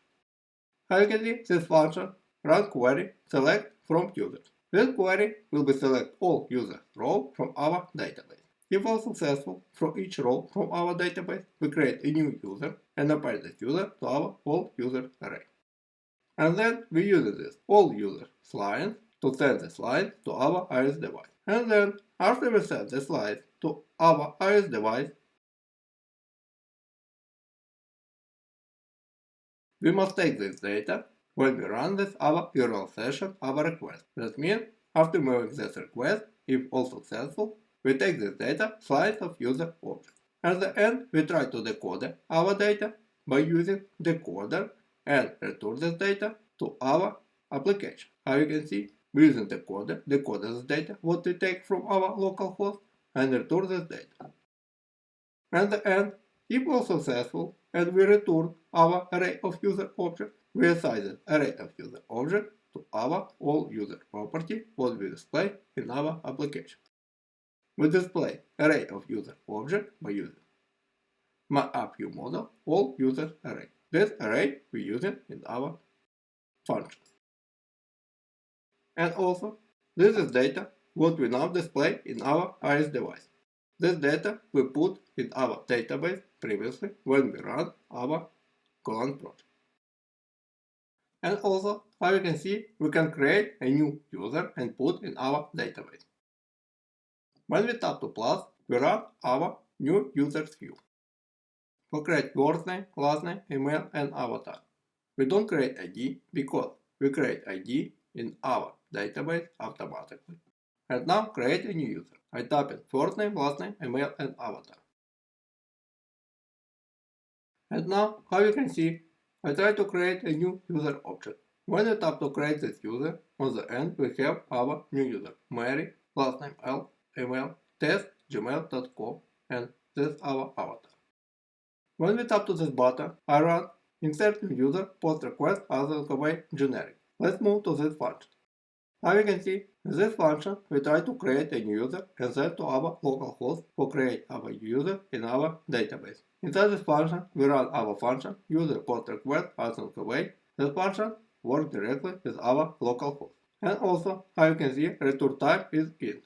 Our return type is int, will be return ID of row what we create. And also we set URL type for post request localhost IP. And also we have our user form new user. This is our data what will be sent to our localhost, and path on the end of our URL will be new user. And now move to this function. As you can see, I will use this function to make our post request couple times. As you can see, in this type, our function takes a two type. Two type will be generic. First type for input type and also for return type. And also we have a type of URL for make our URL, and also type for user form will be input type. On the end will be returned our URL response and value of return type. We also make our request URL like in previous example. Then we try to make our request by using URL request. We set our HTTP method to post. In this example, we must set our HTTP method to post. At the end, we try to encode the data what we want to set to our local server. As you can see, we try to encode our user form. This is the form what we create when we fill field in our new users view. If all successful and we don't have an error, we try to make our request with our data, what we send to our Golang project. And also, we make our request. And then, if we don't have an error, and also, when we check our status code, that means all successful, we try to decode the data, what we take from our local server. Return type. In this example, will be int. Int is ID of row from our database. If all successful, we return our value of responser, and also its item will be our ID of row what we create. And now move to our Golang project. As you can see, path our new user. And now, as you can see, our path new user will be run function insertNewUserPOSTRequest. In this function, we create our new user row in our database. As you can see, this function checks if we have a post request. And then we try to decode our data, what we take from our IS device. As you can see, we use our request body and we use our new user variables for send the data to this variable. We check an error and then we run our insert new user row. This function works directly with our database. Let's move to this function.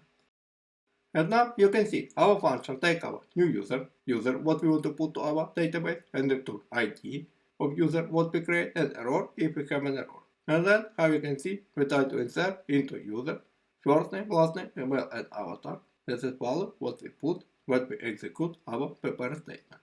And on the end, we commit our transaction if we don't have an error. Okay, this was a function for creating user in our database. And next, we also can find a user or couple user in our database. Let's try to find a single user. For example, Rona. As you can see, when I tap find single user, I found this user Rona. And also, we can find user by ID. As you can see, by ID 3, we have user Tom. And also, we can find a couple user. For example, when we have a couple user with the same name. For example, here you can see I try to create a new user 2. We have a 2 user with first name Tom with ID 5 and ID 3. And now try to find couple user with first name Tom. We try to find single user with ID 3, we have a Tom. Multiple user, we have a Tom with ID 3 and also we have a Tom with ID 5. And now let's see what function work when we try to find a single user and multiple users. Now you can see when we try to find a single user, we run our function run selectSingleUserPOSTRequest.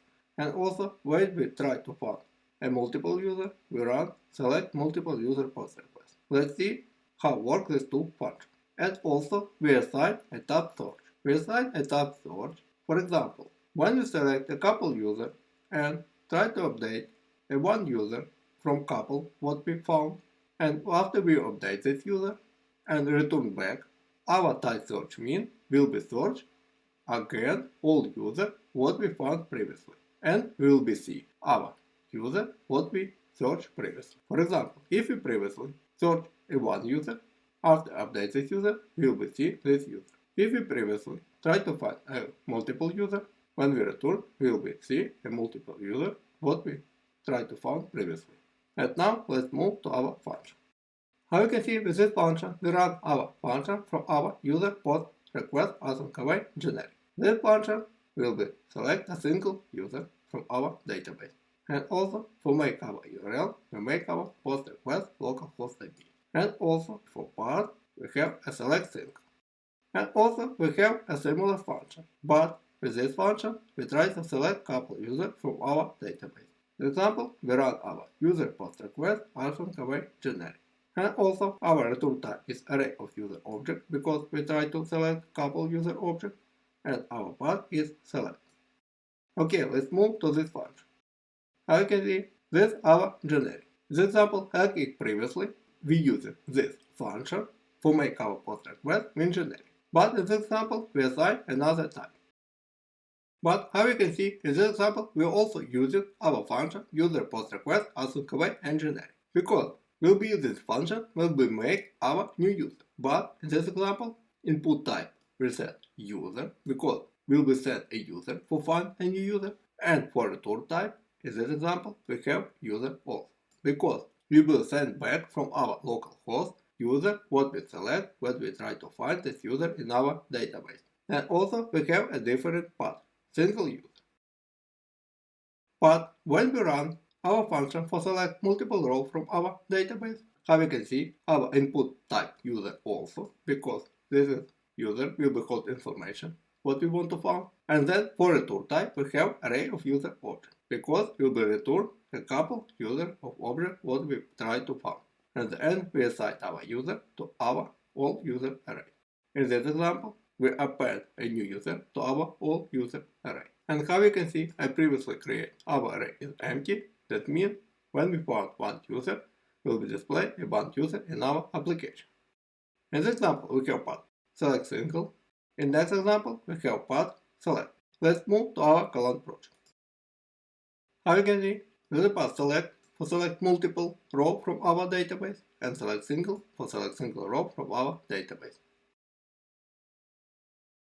With this function, we will select a couple rows from our database. We check our post request, then we try to decode our data, what we take from our IO device. If our decoder is successful, we take this data and also we take our slice of user object and send the data to our select user row. This function works with our database. With this function, we try to select row from our database. And now let's move to this function. As you can see, this function take context and also search user. This variable hold user what we want to find, and also hold selected user.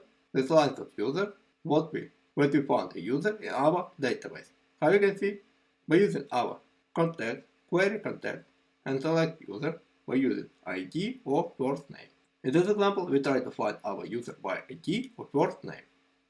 We check an error, and then we go through all rows what we take from our database and create a new user for each row, and then append this user to our slice of user object. At the end, we try to commit our transaction. And also, next function for select a single row. For select a single row, I have a two variants. First variant not work correctly. I explained previously why. Because I will be using a second variable. The second variable first will be go through all rows by find our user by ID, and then if we don't find our user, we will find user by first name. As you can see, we created two prepare statements. Then we try to find user by ID. By using our prepare statement ID, query row, data, what we want to find, scan, website value to our selected user. And when we don't find a user, we try to run query item from our prepare statement to find our user by first name. And this is the same. We try to assign value to our selected user. At the end, we check an error and return an error or nil for error when we don't have an error. And at the end, if all successful, we return our selected user and nil for error. As you can see, for select single row from our database, I using a second variable, select single row and ID. With second variant, will be searched first through all users by ID and then by first name. And then, how you can see, this is the function when we found our user or don't found our user. That means our found user will be empty. We try to encode this data by using our found username and send the data to our IS device. In this example, we try to send our user object. and then in our device will be decoded this user object and displayed in our application. When we select a couple users and we found our user or don't found our user, we will be encoded our all selected user slice and set the slice to our application. If we don't found any user, this means we'll be encoded empty slice. And then in our iOS device we'll be have our empty array. On the end, if we don't have an error, that means we successfully encode our data and set to our iOS device. And then after we make our request, our property input users will be hold our array of user objects. And then we set this array to our all user array. With single user the same. If all successful, our single user will be hold our user what we want to find. And then, how you can see, we append this user to our all user array. And also, how you can see, we can delete user from our database, and also we can update our user in our database. For example, we have a list of our users from our database. When we want to update our user, we can simply tap on our user. For example, we want to update user Mary. When we tap to this user, we have our ID, we can change ID. We can change first name, last name, email, and avatar. Let's try change last name. We tap in last name. And now, when we tap to update, will be update this user with ID 4. For example, how you can see, ID 4 we have a last name. Let's see what function we run when we try to update our user. When we try to update our user, we run function run update user PostgreSQL away and generic. How you can see, after we update our user, we use our type of search. I use this as type of search. For example, when we found a couple users with the same name and update one user, and after update we check if we before update search any user. If we search any user, we try to again search all these users what we searched before we update. Next on the simulator I'll show you how it works. And now let's see how works this function. I can see this function also runs our user PostgreSQL away generic. Our input type user, because we want to update user object, return type int value in this example will be number of rows what we update. URL type PostgreSQL localhost IP and path update. And now let's move to this function. This is generic. We see this generic previously. This generic we create our request and then we try to encode this data, send the data by using our post request, and at the end we try to decode our data what we take from our local host and return this data with response. Let's move to our Golang project. Our path update. As you can see on Golang project path update, we run function update user post request. This is our function what we run for update our user in our database. In this function, first we check if we have a post request. Then our variables update user will be called our user what we want to update when we decode our data from our request body. We create our new decoder by using our request body, and then we try to decode it and put this data from our request body to our update user variable. Then we check an error. If all successful and we successfully decode our data, we try to update our user row in our database by using our function update user row and put in our function update user what we want to update. Let's move to this function. As you can see, this function we use transaction, and then we create our prepare statement for update our user in set first name, last name, email, and avatar, because ID we can change. We'll be update our user by ID. If all successful and we don't have an error, we try to execute our prepare statement by using our value from our update user. Last value is our update user ID. By ID, our database will be update our user row. And next, we check an error. If all successful, we check row affected. That means how many rows we update in our database. If we have a 0, that means we update 0 row. And then we check an error. If we have an error, with rollback for break our transaction and return 0, that means we don't update any row and error. And also we have a 0, that means we don't update any row. With rollback, break our transaction and return 0, that means we don't update any row. But if all successful and our row affected is not 0, we using to commit our transaction, If we don't have an error, that means all successful and we update our user. And then, if we successful run our function, our result is how many rows we update. If we have an error, we return an error. If we don't have an error, we try to encode our data, what we take from our database, and then we set the data by using our new encoder, encode our result, our number of rows what we update. And when we don't have an error, that means we successful update our user and send data to our IS device. As you can see, on the end we print row update at number. Row update number 1. That means we update number 1 row. And also, how you can see, when we create a new user, we create a user with ID 4, with ID 5.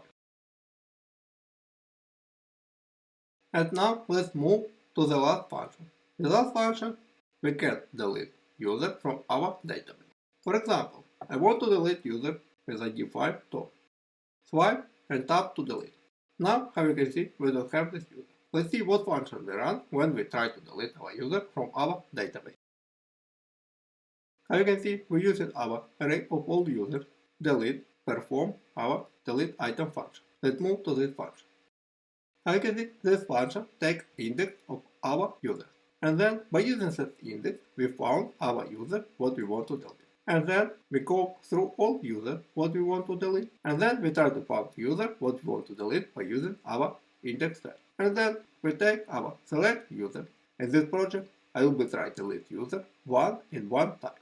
I don't be delete couple users in one time. And then, how you can see, we go through all users what we want to delete.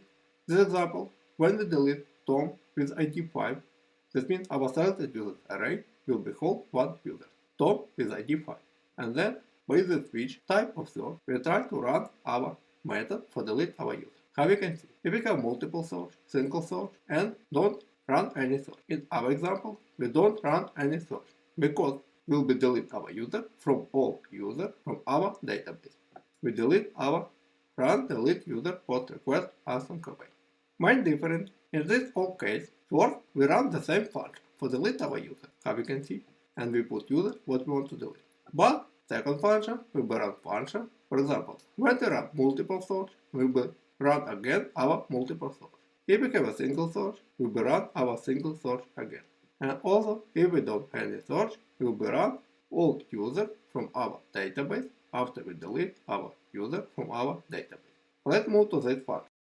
How you can see, this function run function from our network request service. How you can see, our user post request as on command generic. In this example, we put for input type user, for return type int. Return type, in this example, how many rows we delete. And also URL type post request localhost IP. And on the end, main thing is path. Path is delete. This is our function, what we run each time when we make our post request.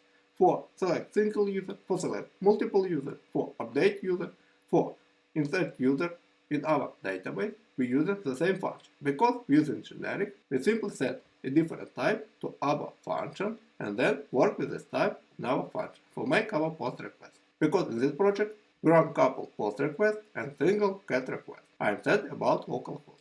How you can see, this is function what I used previously. In all cases, what I said previously. With this function, we try to make our post request. We make our URL by make our request URL. Main thing what we change in this function is path, because path for the end will be delete. We'll be using path in our Golang project. We try to encode our data for make our post request, and then we try to decode the data what we take from our localhost. And now move to our Golang project. How you can see, this is our function, path delete, run function, delete user post request. This function checks if we have a post request. Then we try to decode our data, what we send from our IS device. This is our user, what we want to delete. And then we set this user to our delete user row. This function works directly with our database. Let's move to this function. As you can see, this function create prepare statement with transaction and then try to execute our prepare method delete from user, where ID will be delete our user by ID, because all rows in our database have unique ID, and our ID all auto increment. Each row what we create, our ID will be bigger previously by one value. For example, when we create with ID 5, then will be create row with ID 6, then with ID 7, 8, 9, 10. Each ID will be incremented by 1. And then we try to execute. If we have an error, we use a rollback and return an error. Our execute return how many rows we delete from our database. We check our result, error, row affected. This means how many rows we delete from our database. If we have an error, we return an error. If we don't have an error, we try to commit, and if all successful, we return row affected, how many rows we delete, and nil if all successful. If we have an error, we return an error. And then, if all successful, we have a number of rows what we delete, we check an error. If all successful, we try to encode this data and send the data to our IS device by using new encoder, responsive writer, and then we use it new encoder result. And if we don't have an error, that means we successfully delete our user. How you can see, on the end we print user delete head number. How many rows we delete from our database.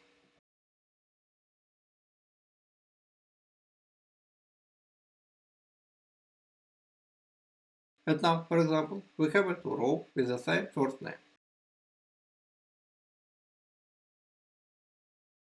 And now you can see we have a two users with the same name, with ID 3 and also with ID 7, with different ID, different last name, and also different avatar. And now, for example, I try to search user with Tom name. Now you can see we found our two users. And now I want to update one user of these two. And after I update this one user, and because our search type will be multiple, we again will be search this user what we searched before we update. For example, we update user with ID 7. Last name, test last name. How you can see, when we update this user, we search again multiple users with ID, first name and last name, and have we our update last name. And also we can delete this user. For example, after we delete this user, we have one user with name Tom. Now clean user field. Get all users from localhost. This is our old user. And when we delete user with ID 5 and try to create a new user, our database create ID 6 because ID 5 delete. Okay, in this part of video, I'll try to explain how work our IS project with our Golang server and SQLite database. And also, I create another two projects for work with MySQL database and also for work with PostgreSQL database. For work with MySQL database and PostgreSQL database, we don't change our IS project. I will be run our another Golang project, and our IS project must work like we work with our SQLite database. For example,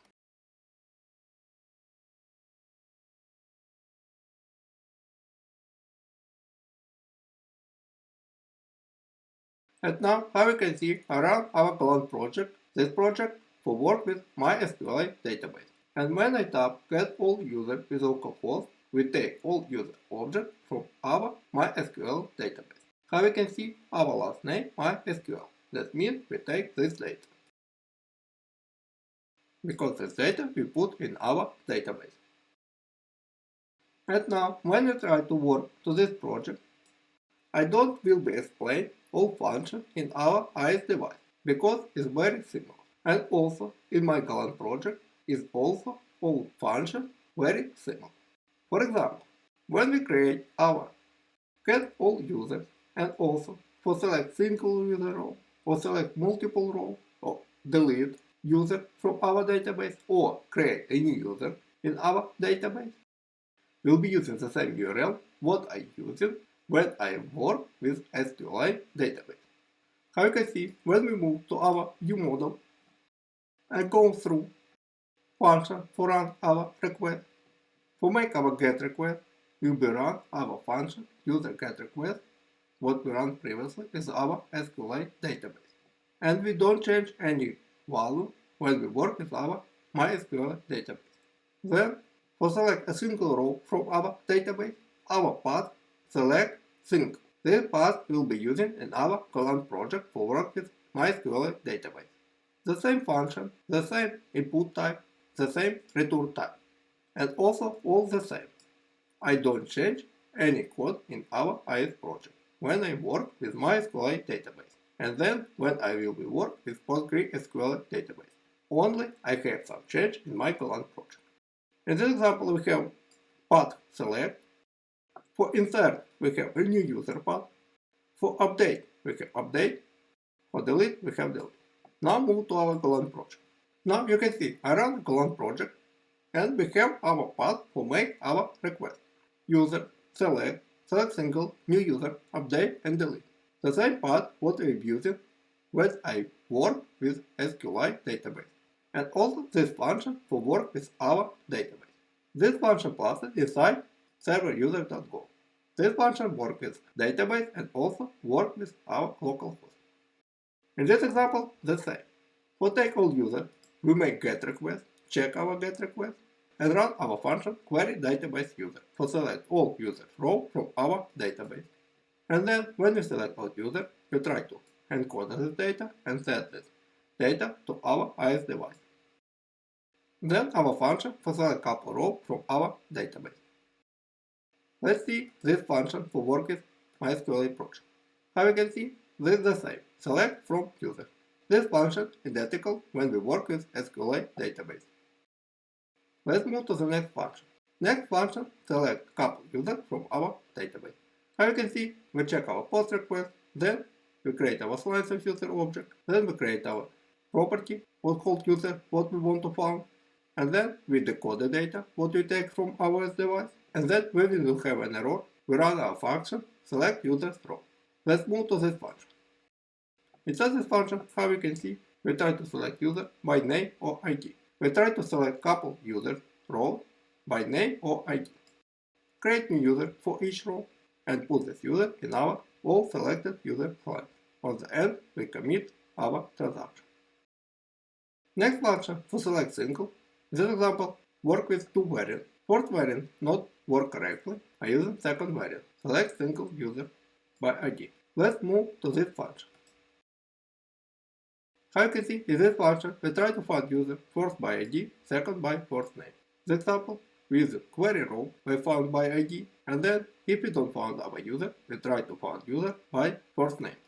And on the end, if all successful, we return our user what we found and nil for error.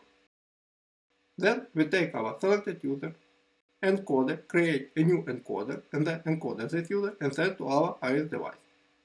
Next function, insertNewUserPOSTRequest. This function is the same. We check our post request, create property for new user what we want to create.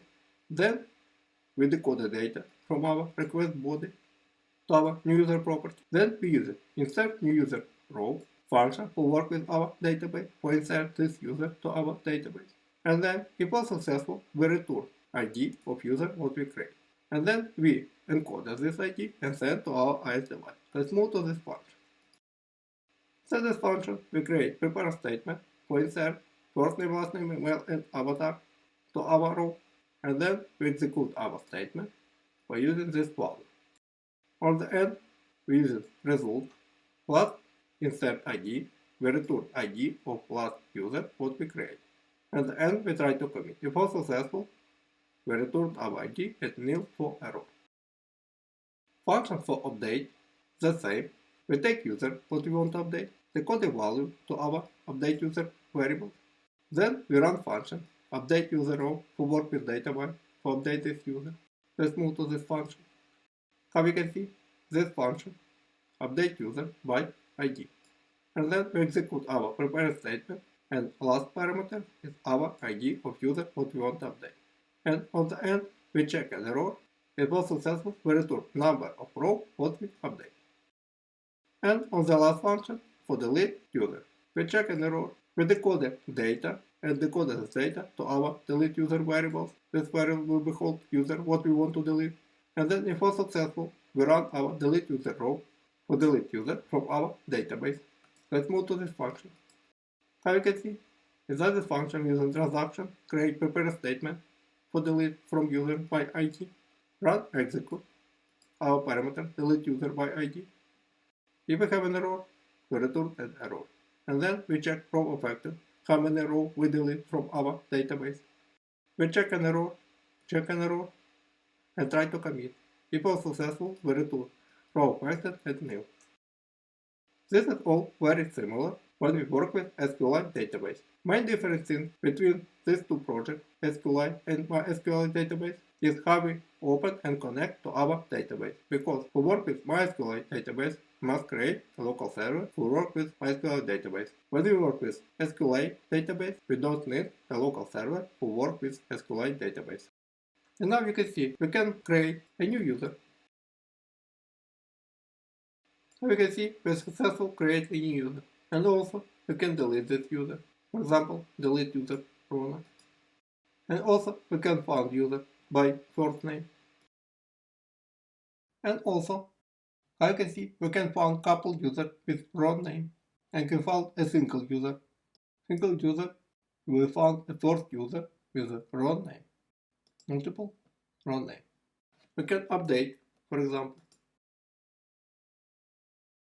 We can delete. And on the end we have the three user objects what we have previously. Our project work with MySQL database, work the similar like we work with SQLite database. And also I have a project for work with PostgreSQL database.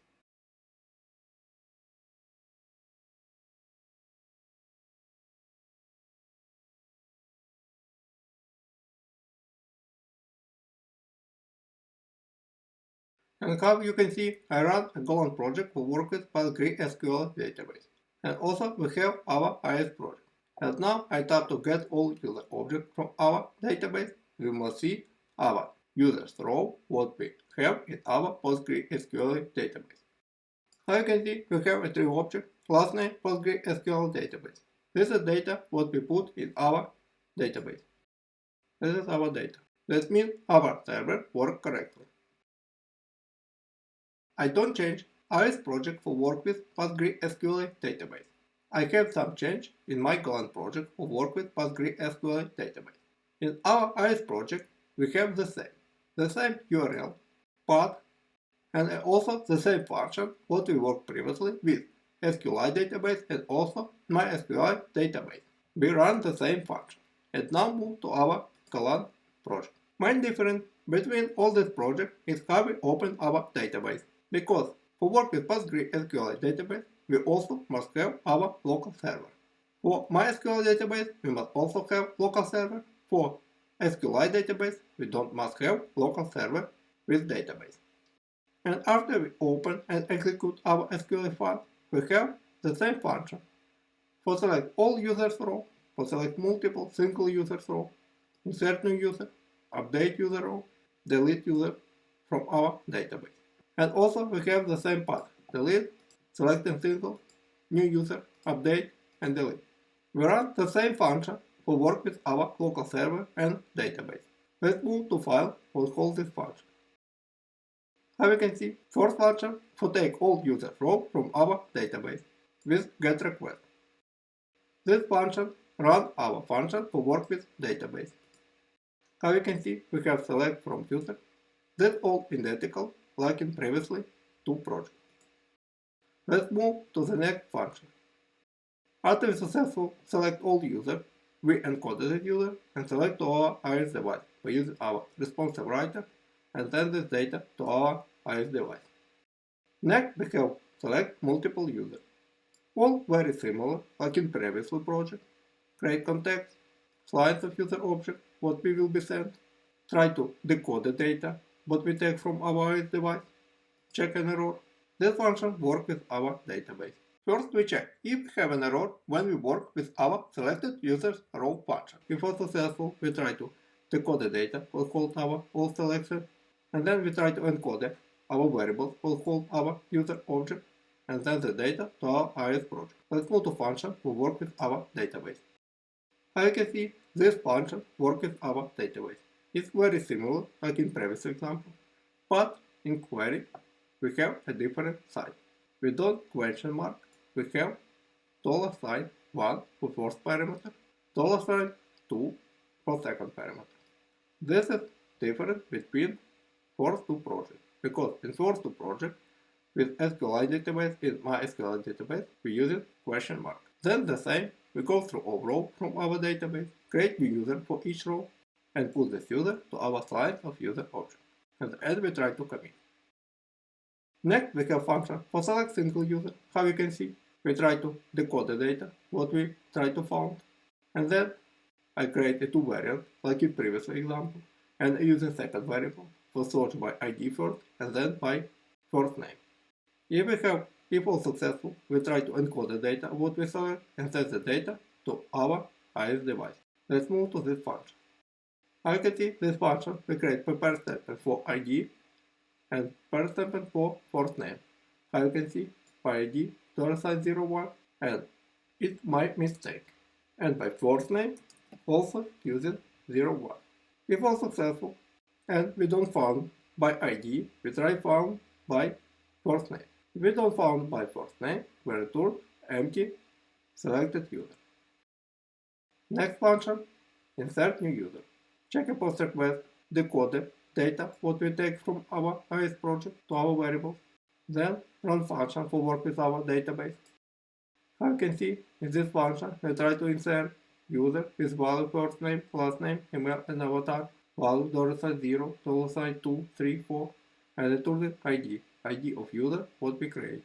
Then we run query row, then we check if error, and if all successful, we return ID of row what we create. If not, we return an error. Then we take this ID and try to encode this data and send to our IS device. For update, the same. Check post request, decode the data what we want to update, run function for work with database. As you can see, with update, we create prepare statement for update user by ID, and then we try to execute our prepare statement and put value what we want to update. At the end, we check row affected, how many rows we update. At the end, we commit. If we are successful, we return how many rows we update. And the last function for delete users row from our database. We check our post request, then decode the data what we try to delete. Then we run function for work with our database for delete user. If all successful, we return how many rows we delete from our database. As you can see, this function create prepare statement, user by ID, will be delete user by ID, execute, check result, return error.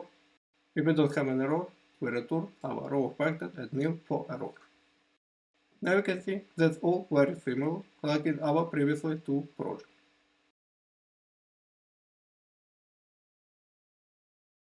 As you can see, I create a new user, Rona, and then we try find this user. We have a two user. We have a found single user, first user with ID 2, or simply user by ID 3, Tom. We can delete this user. We don't have any user with ID 3, clean test field. As you can see, we don't have user with ID 3. As you can see, all work very similar like in our previous project by work with SQLite and also by work with MySQL project.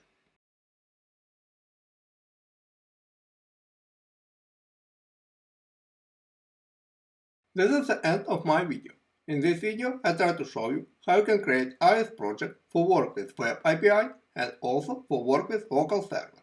And also, in this IS project, I show you how you can use it generic for make you GET request and also for make you POST request to your Web API or to your local server. And also, in this video, I try to show you how you can work with SQLite database, MySQL database and also PostgreSQL database. And also on description I put a link where I create Golang project for work with SQL database, MySQL database and also Golang project for work with PostgreSQL database. This is the end. Thank you for watching.